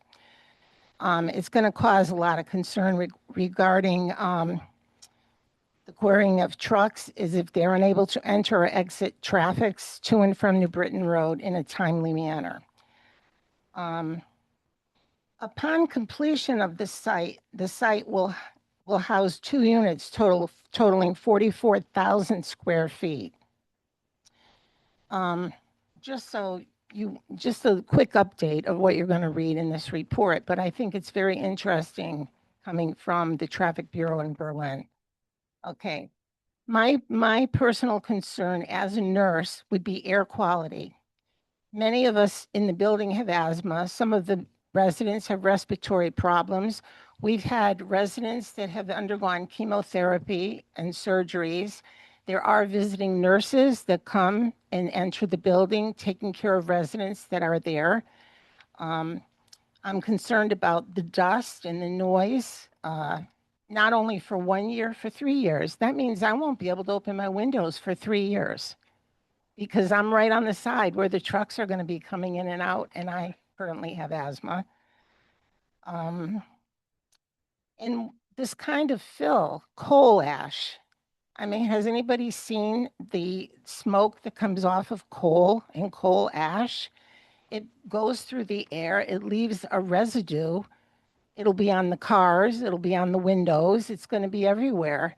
Also, the trucks coming in and out of our driveway, they're going to be dropping some of this toxic material. It's not going to all be contained. These big dump trucks, you drive behind a dump truck and there's stuff coming out all over the place on the road in front of you.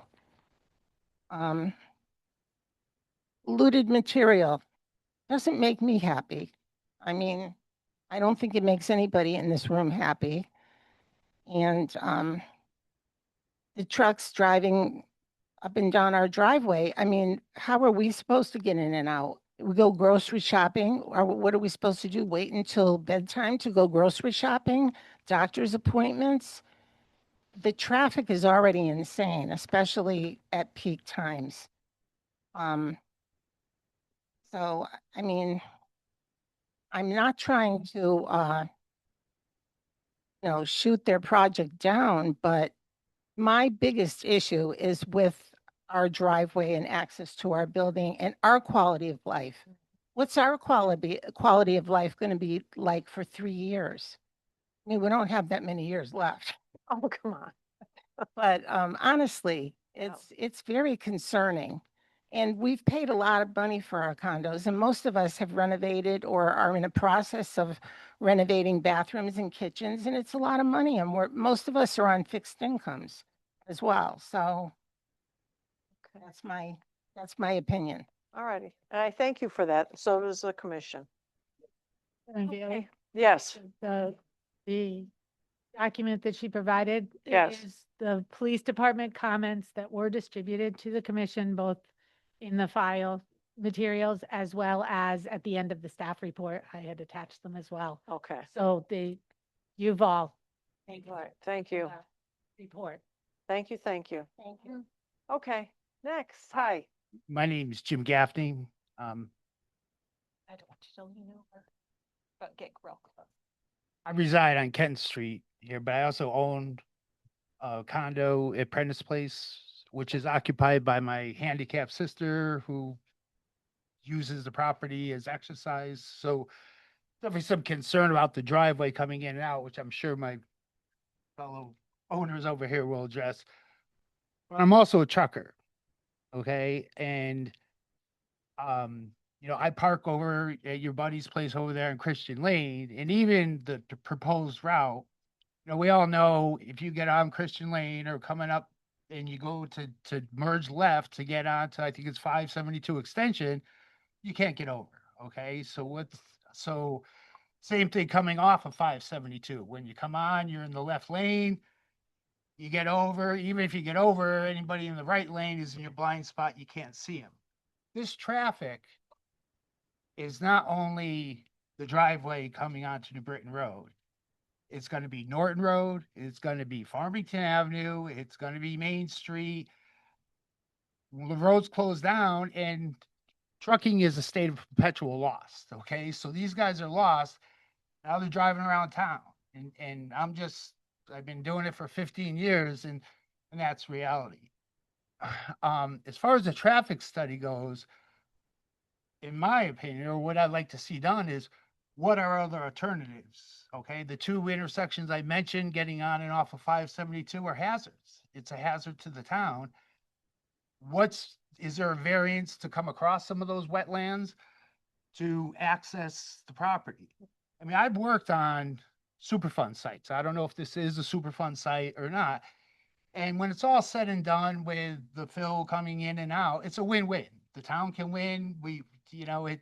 It's a hazardous property that will be cleaned up. But it needs to be done,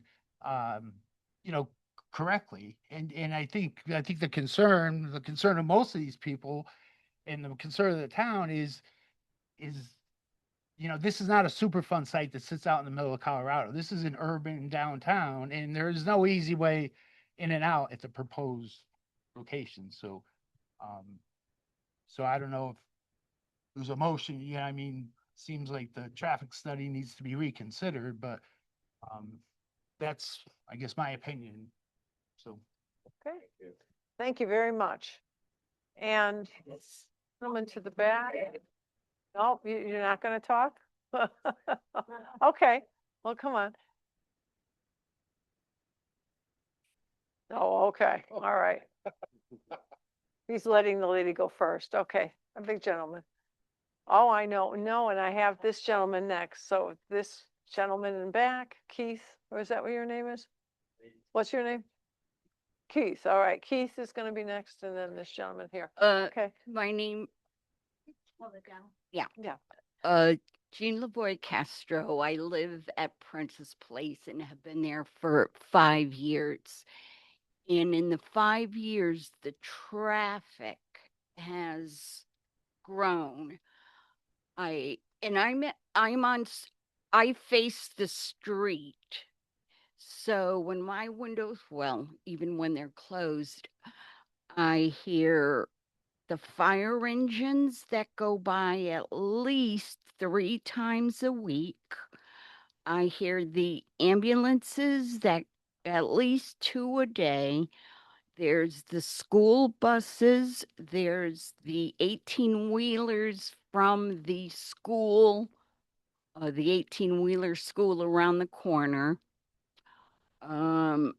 I've at least 2 times a month, I see like 20 ATVs going back and forth, back and forth.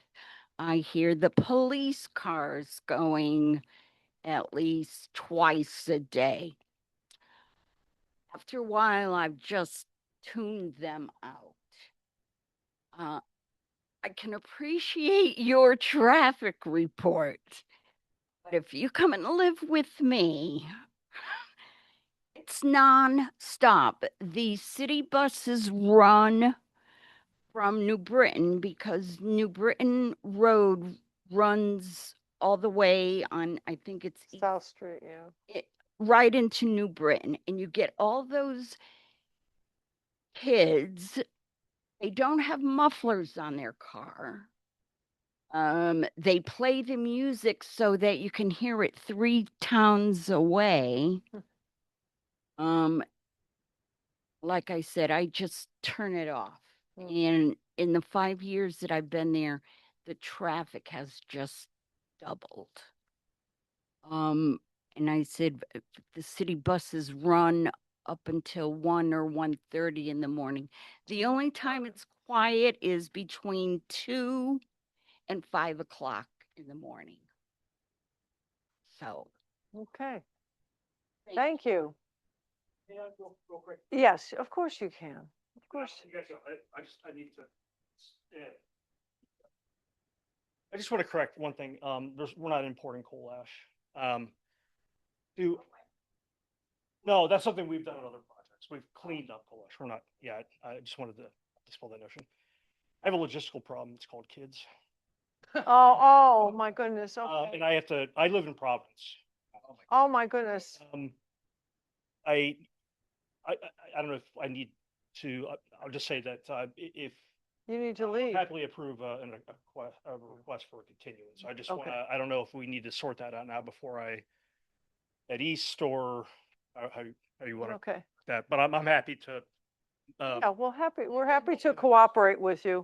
So from our standpoint, administrative standpoint, send me an email that you grant an additional extension, and the chair will wrap up when continued to, and our next meeting is scheduled for August 6th. Well, I think what we ought to do for them is make do that. I mean, that'll all be done. I just want him to know when the next meeting. No, August 6th. But what we'll do is make sure that we'll make sure that your deliberation will be first. So we can try to get you guys out and the rest of you in a timely manner as opposed to you waiting all night. So we'll make sure. Well, I don't want these. No. Okay. All right. Thank you. All right. No problem. Thank you. I'm sure the other guys will give you notes. To clarify, you meant the continuation. The continuation, but yeah, the public hearing is going to be continued. Oh, yeah, I'm sorry. Yeah. But you're correct. I just want to make sure because the hour is late and I do want to make sure we get everyone here. No, where are you going, Keith? You've been cut off. Thank you, sir. Safe trip. All right. Thank you. Thank you. Drive carefully. Go.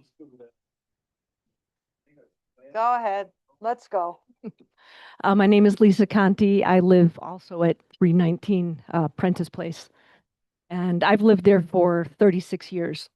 I'm just going to basically reiterate, Jean talked about the increasing traffic over the last couple of years, and I can say that she's 100% correct. There's just been a lot more noise. I've got a couple of cats, and they hide a lot more because they hear the noise outside and they hear other noise. And I guess I'm surprised that that little space we have behind Prentice Place is the space that your company wants to build on. I've heard about traffic. I've heard about environment, which is great because I'm a big environmentalist. But I'm just shocked that there's been no thought about like the humans in the very congested area that we live on at Prentice Place and all the other businesses that you mentioned.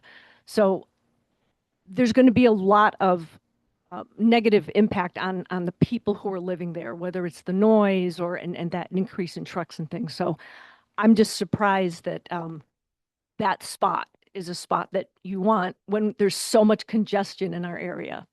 And that's all I want to say. Thank you. Thank you. Keith, you're up. I am. Oh, no, we won't let you get sidetracked now. It's 10 o'clock. We got to end the meeting. Yeah, all right, wait a minute. Now my commission wants to end the meeting because we're at bylaws at 10 o'clock. But go ahead. My name is Keith Palumbo. I live at Prentice Place, 319 New Britain Road. I want to stand behind Mr. Sigmont. There you go. His concerns with environmental pollution with the area and the impact that it may have. We have reassurances here, like I think Mr. LEP said something about the company being on the hook for any misdoings. That's if they're open for business. Secondly, I'd like to state, or thirdly, that an LEP state license is what you hold. What are the requirements for that? And you know, there's people that have licenses for the state of Connecticut driving, but they shouldn't be on the road. Not saying he's incapable, but just because you're licensed by the state of Connecticut doesn't really necessarily mean you should be doing your job or doing the job. So that's one of my questions. I just randomly write these things down. So a pilot program to me sounds unstable. It's not tested too much. I don't believe a pilot program is stable, so I stand behind Mr. Slur over there. And, you know, they're going to be bringing in a lot of fill to fill a lot of land. So they're probably going to be hiring a fleet of trucks or a company that has a fleet. Like, how many trucks are we talking about? Because they're going to be nailing it. Time is money, and they're going to be ramming down those loads as fast as they can in and out. That was a question. Our driveway, I don't know if it's really 30 feet wide at the opening, but as you enter the opening, it seems narrow and then it winds out. It's really not a road, it's an access road. So that I have a lot of issue with as well, is like it seems narrow at the front and it is one way in and one way out, which you could make it two-way. That's not a problem, but it seems so narrow at the front. If you were driving in there and these trucks are pulling out that way, it's just going to be so tight in that area.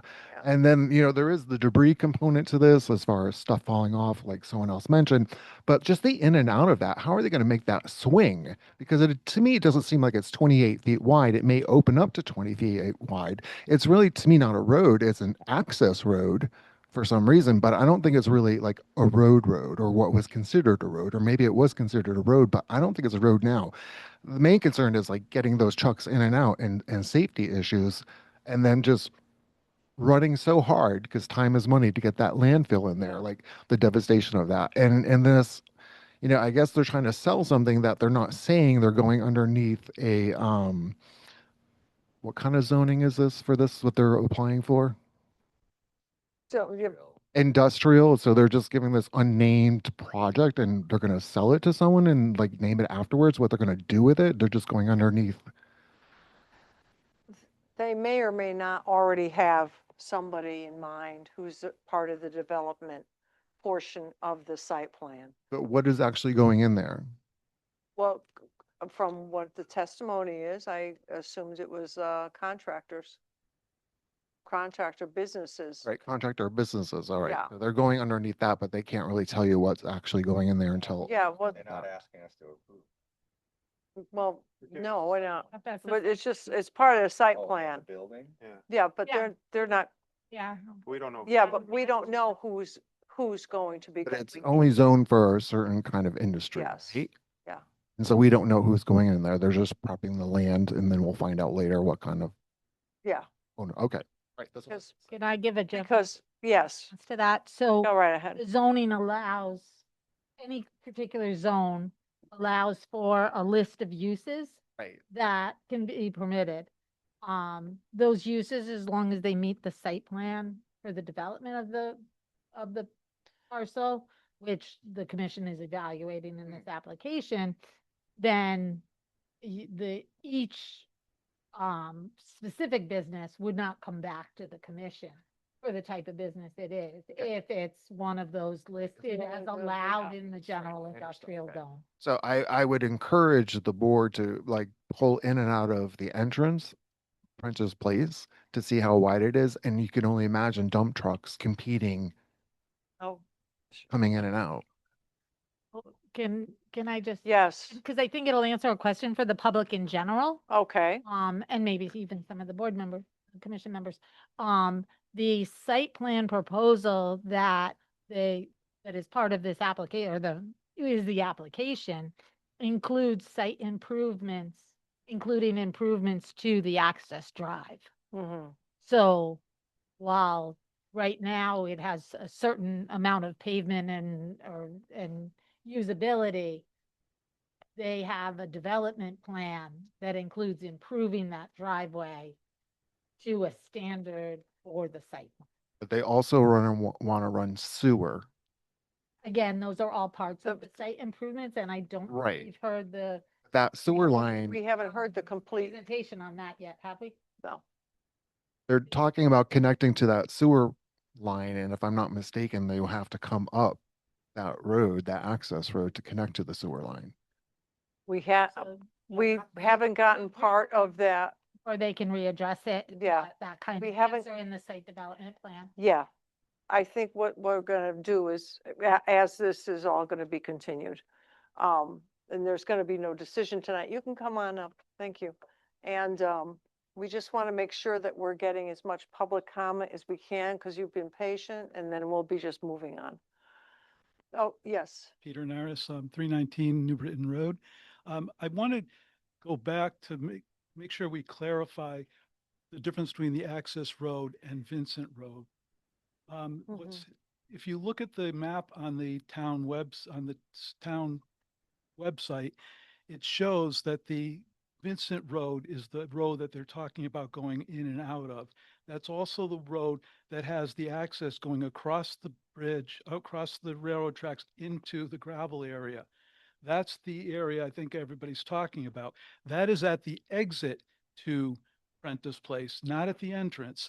The entrance, which has the white sign, which had what was shown in the pictures, that is the access road, as Keith mentioned, that's for the HVAC company and our use as well. If there was also grandfathered something in for the gravel company, I don't know, but there's no way to get across there. If it is, it's overgrown. The only thing you're going to find, you're going to be roadblocked by a bunch of hot water heaters that have been discarded. So that's the only thing that's back there. So I think that initially, I think somebody has to revisit where that location is, because every time I've looked at it, it's always been Vincent Road, which is right after the exit to Prentice Place. So that's something that I think we need to look at. Initially, the very first point was that we're talking about, or a gentleman was talking about raising the fill to the water line. I'm just wanting to make sure where that water line's going to. I was in plumbing, bath and kitchen design for years, and water has a funny way of moving around places. So there's no telling where that's going to go, where that water is going to run off to, what toxins it's going to be carrying along its way, and where it's going to make into our water line. And the other thing was just the end use. When you pay $500,000 for a property, even if it's worth 1.1 million, you have to be concerned about what's going in there, who your neighbor is. We've already seen what happened with Bright Feeds over in Christian Lane. We don't want to have that again. I don't want it in my backyard. There's still people over there are still complaining about how horrible it is there. Not just the smell, of the incineration, the noise, the ashes, all that kind of stuff. So there's those kinds of things that have to be considered. So I thank you for your time, and Thank you. for your work here as well. No problem. Yes. Sorry. No, make a couple of clarifications as to the location. Okay, yes. Relation to the different access spaces and roads. All right. So. then Using Alexa's computer, so bear with me while I get used to the mouse. Okay, this down here is Vincent Drive. This is New Britain Road. Coming up here, you can barely see my mouse. I'm sorry. Oh, I can do it with the big arrow. Yeah. New Britain Road. Prentice Place is here. Yes. The Vincent Drive access, or Vincent Drive improvement, is not actually a road. It's a private property owned by this property owner here, which is Path LLC, a different entity than the applicant. But that's the only. As you go north of Prentice Place, there's this access here, which is the entrance to Prentice Place, as well as, and I'm sorry,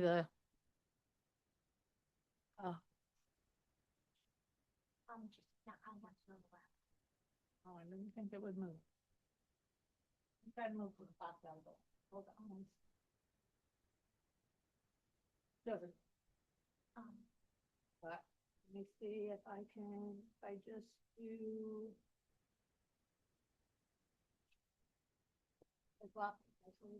So I can't look up too long. I start to get dizzy.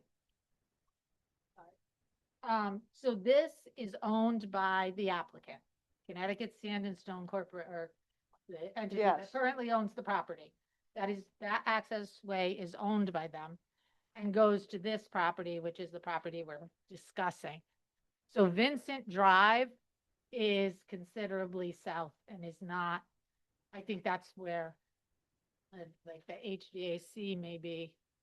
I'm not sure who's in these different buildings, but this is the access to the property and that they own.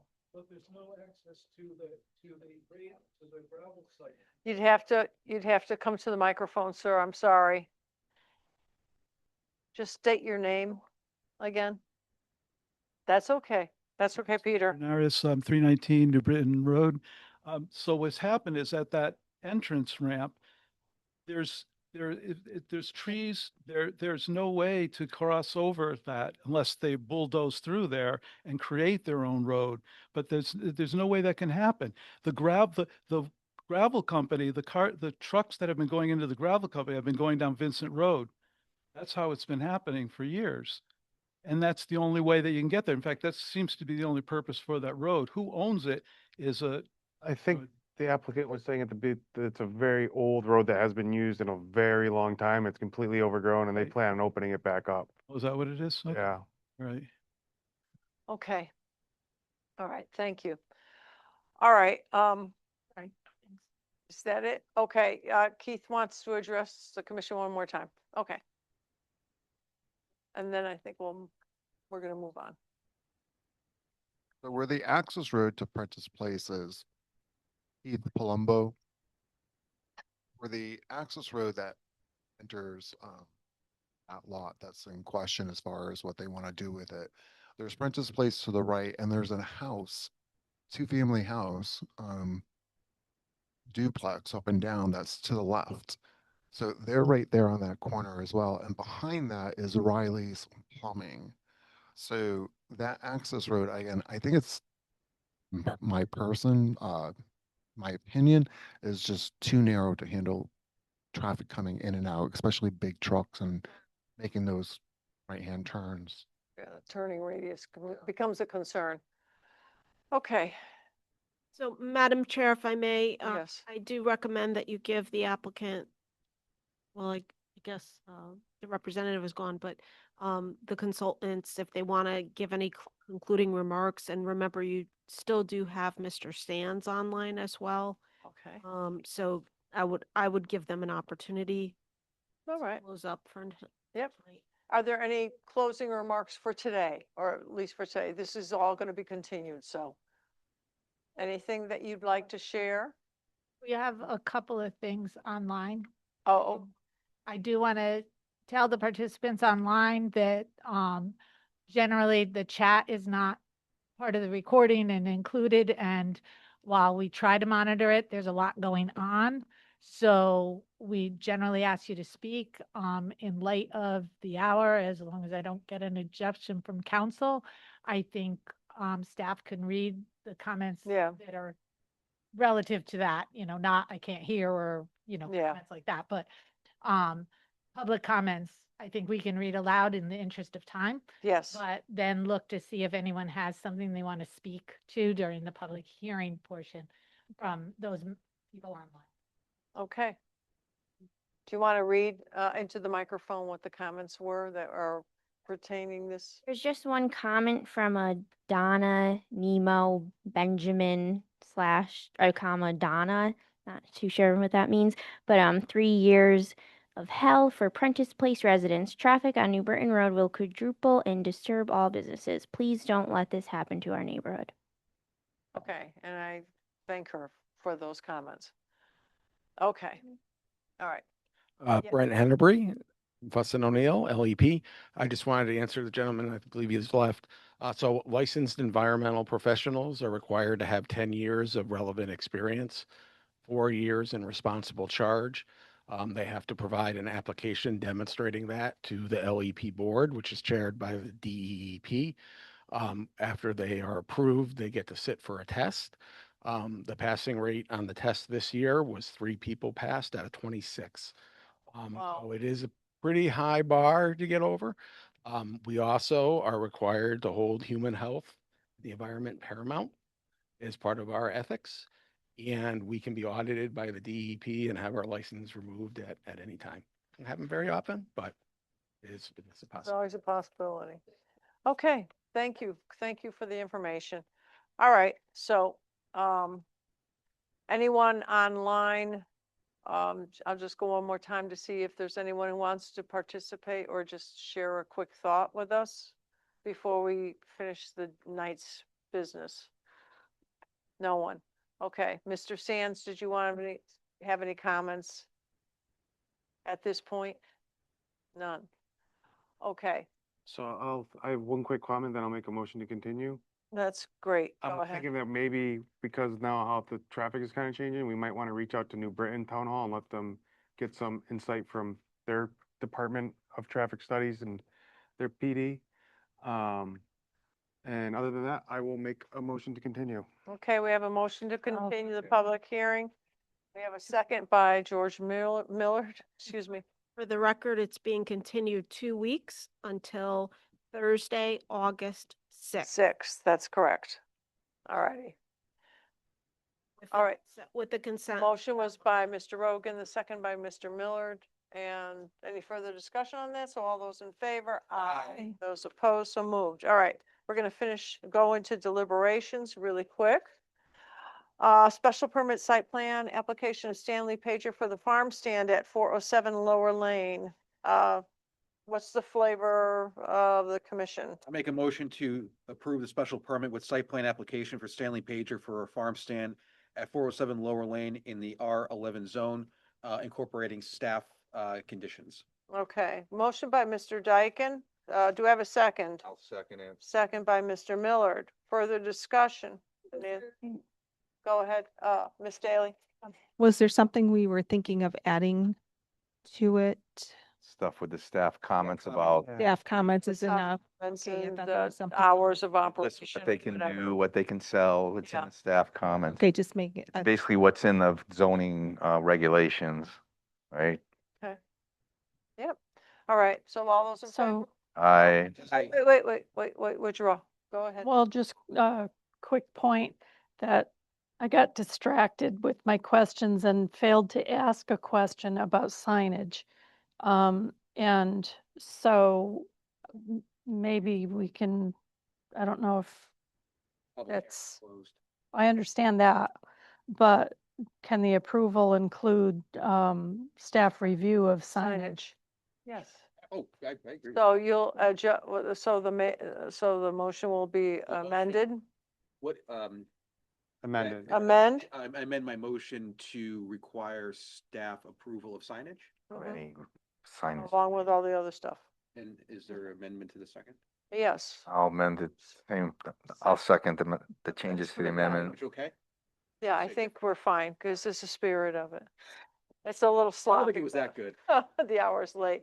I'm losing my Okay. steam. Yeah, we all are. Okay, so now I can say, all those in favor, aye, those opposed, so moved. Sorry we made Usually- it so long. There we Thank you go. very much. Yeah. Thank you. Next. But you got to see what else was going on in there. Next up, special permit application of Stephen Miskell Enterprises for the virtual golf simulator.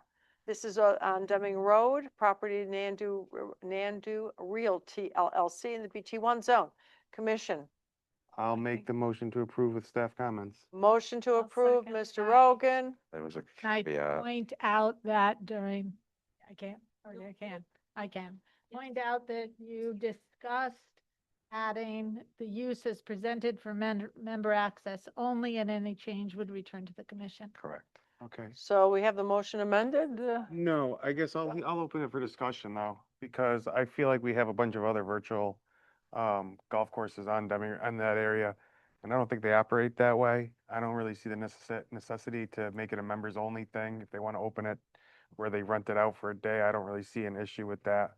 I mean, it's not. Well, they would be, Is this been seconded and, Here's this has been motions and second? We're good? motion, yeah. motion and seconded, so we can discuss. You know, point, I can at least theorize what what the annual membership is, and it's not cheap. I don't know how much demand there is in the area for that, and it may very well be after 6 months, they decide to open it up Yeah. you know, basically non-member tea times, like they do for their other locations, which Yeah.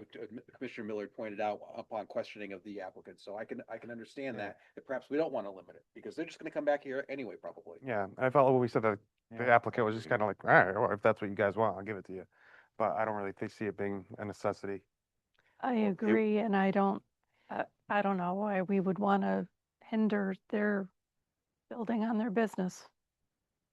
My only reason for asking in the first place was to make sure they had enough parking, because if they opened it up and they had leagues and so forth, it would not be just 12 people, it would be more likely like 20 plus whatever, so, Mhm. but it appears they have more than adequate parking, so I don't have an issue. They presented it as.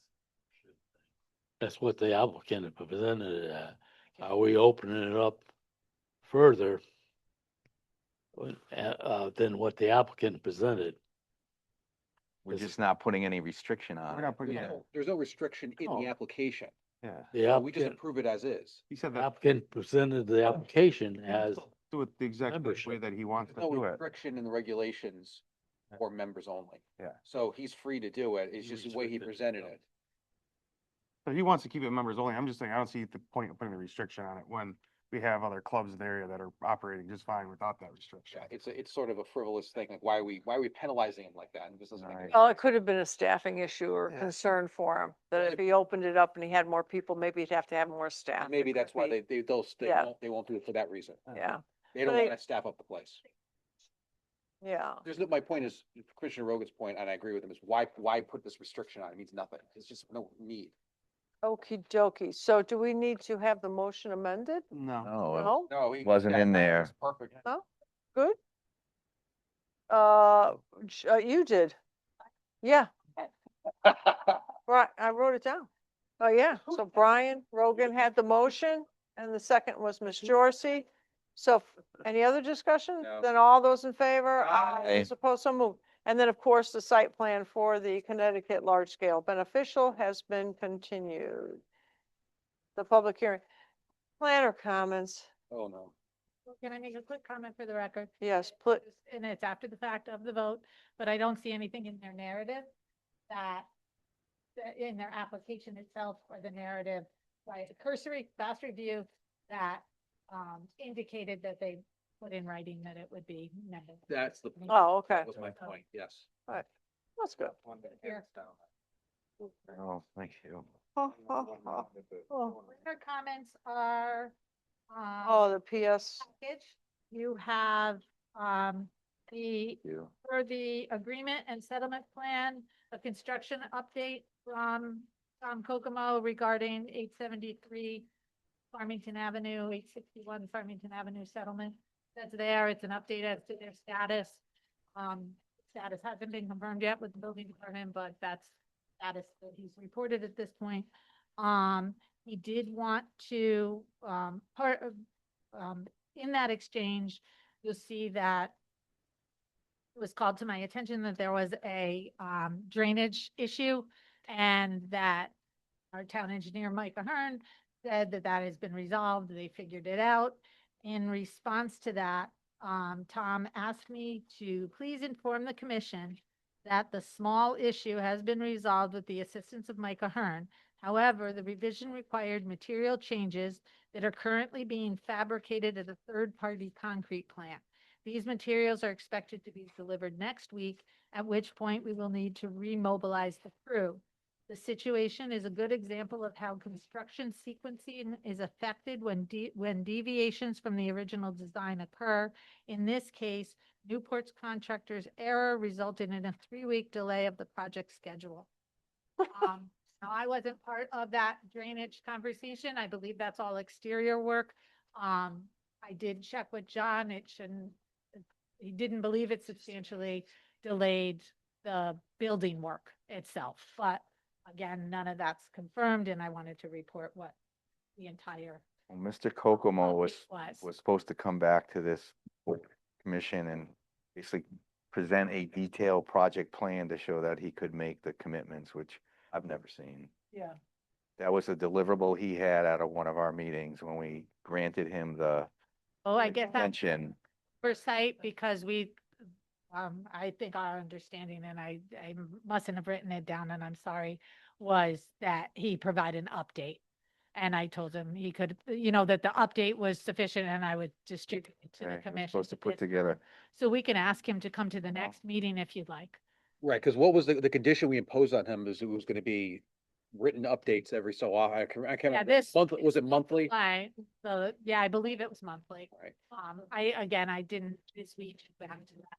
Also, Can you just give us like, how was it 2 sentences or did he give something substantive? You have it. Oh, we do? Oh, I'm sorry. Oh, I'm sorry. Distributed. My apologies. Yeah, I was a written update distributed in your supplemental package. As you pick up a white envelope, I note that Ashley put together the package for the next meeting, for the items on the next meeting. So make sure you take your packages and then bring them back with Yep, you because they aren't getting delivered. All right. Unless we have something big, but otherwise it's electronic. We're trying to enter the 21st century. The next thing is I also distributed a calendar of July and August because the discussion was at last week's added meeting was adding a meeting to continue the discussion of PA 25-1. So I didn't know if anybody had time since that last meeting to think about possible dates. If you're looking at Thursdays, we're looking at, the 13th or the 27th of August. Other days are options, of course. And we would just like, we're encouraging the commission to provide that input so that the text can be prepared and noticed for a public hearing. At this point, I'm thinking it'll probably be the October 1st meeting. Best case scenario, could be the September 3rd meeting. We originally last week we were targeting the end of August meeting or the September 3rd. I'm a little concerned that that'll be able to be met. So. For an extra meeting even. So then. Again, that just puts out the adoption, and that's why you only have one meeting scheduled in September. You don't have a meeting the third Thursday. So you only have a meeting the first Thursday in September, which is the Thursday before Labor Day weekend, before Labor Day. If it's, earlier in September, so perhaps the second week of September for the meeting, and I guess I could pull up that calendar. Jennifer has the calendar. The second Thursday is the 10th of September. The next weekend, the third week. That would still afford us time, hopefully, to write up the proposed regulation and get it posted in time for the October 1st meeting. But just trying to line up all.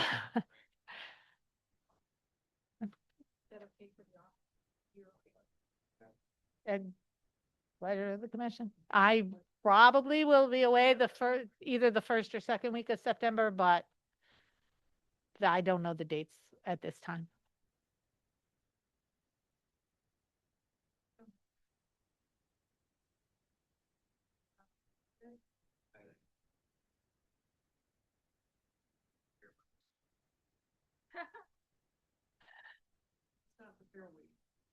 No, the fair is the following week. Yeah. Yeah.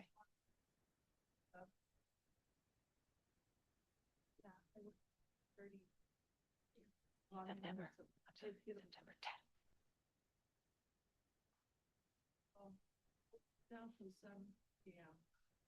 This point, but if things change.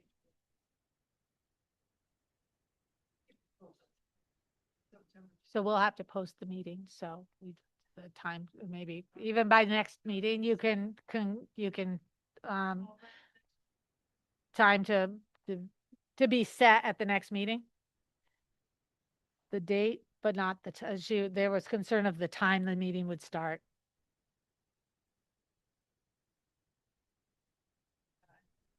All right, do the 7th.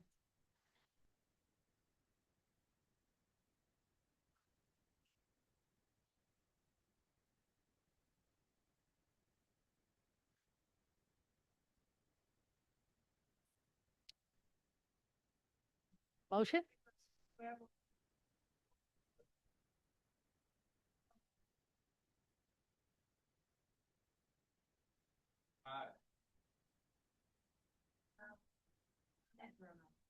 Adjournment. Motion to adjourn. Okay, motion to adjourn at 10:40, and that is by Ms. Jersey. And I think you can. Steve, we're gonna say good night now. Night now. Thank you. Good night, have a good night. Yeah, you too, bye.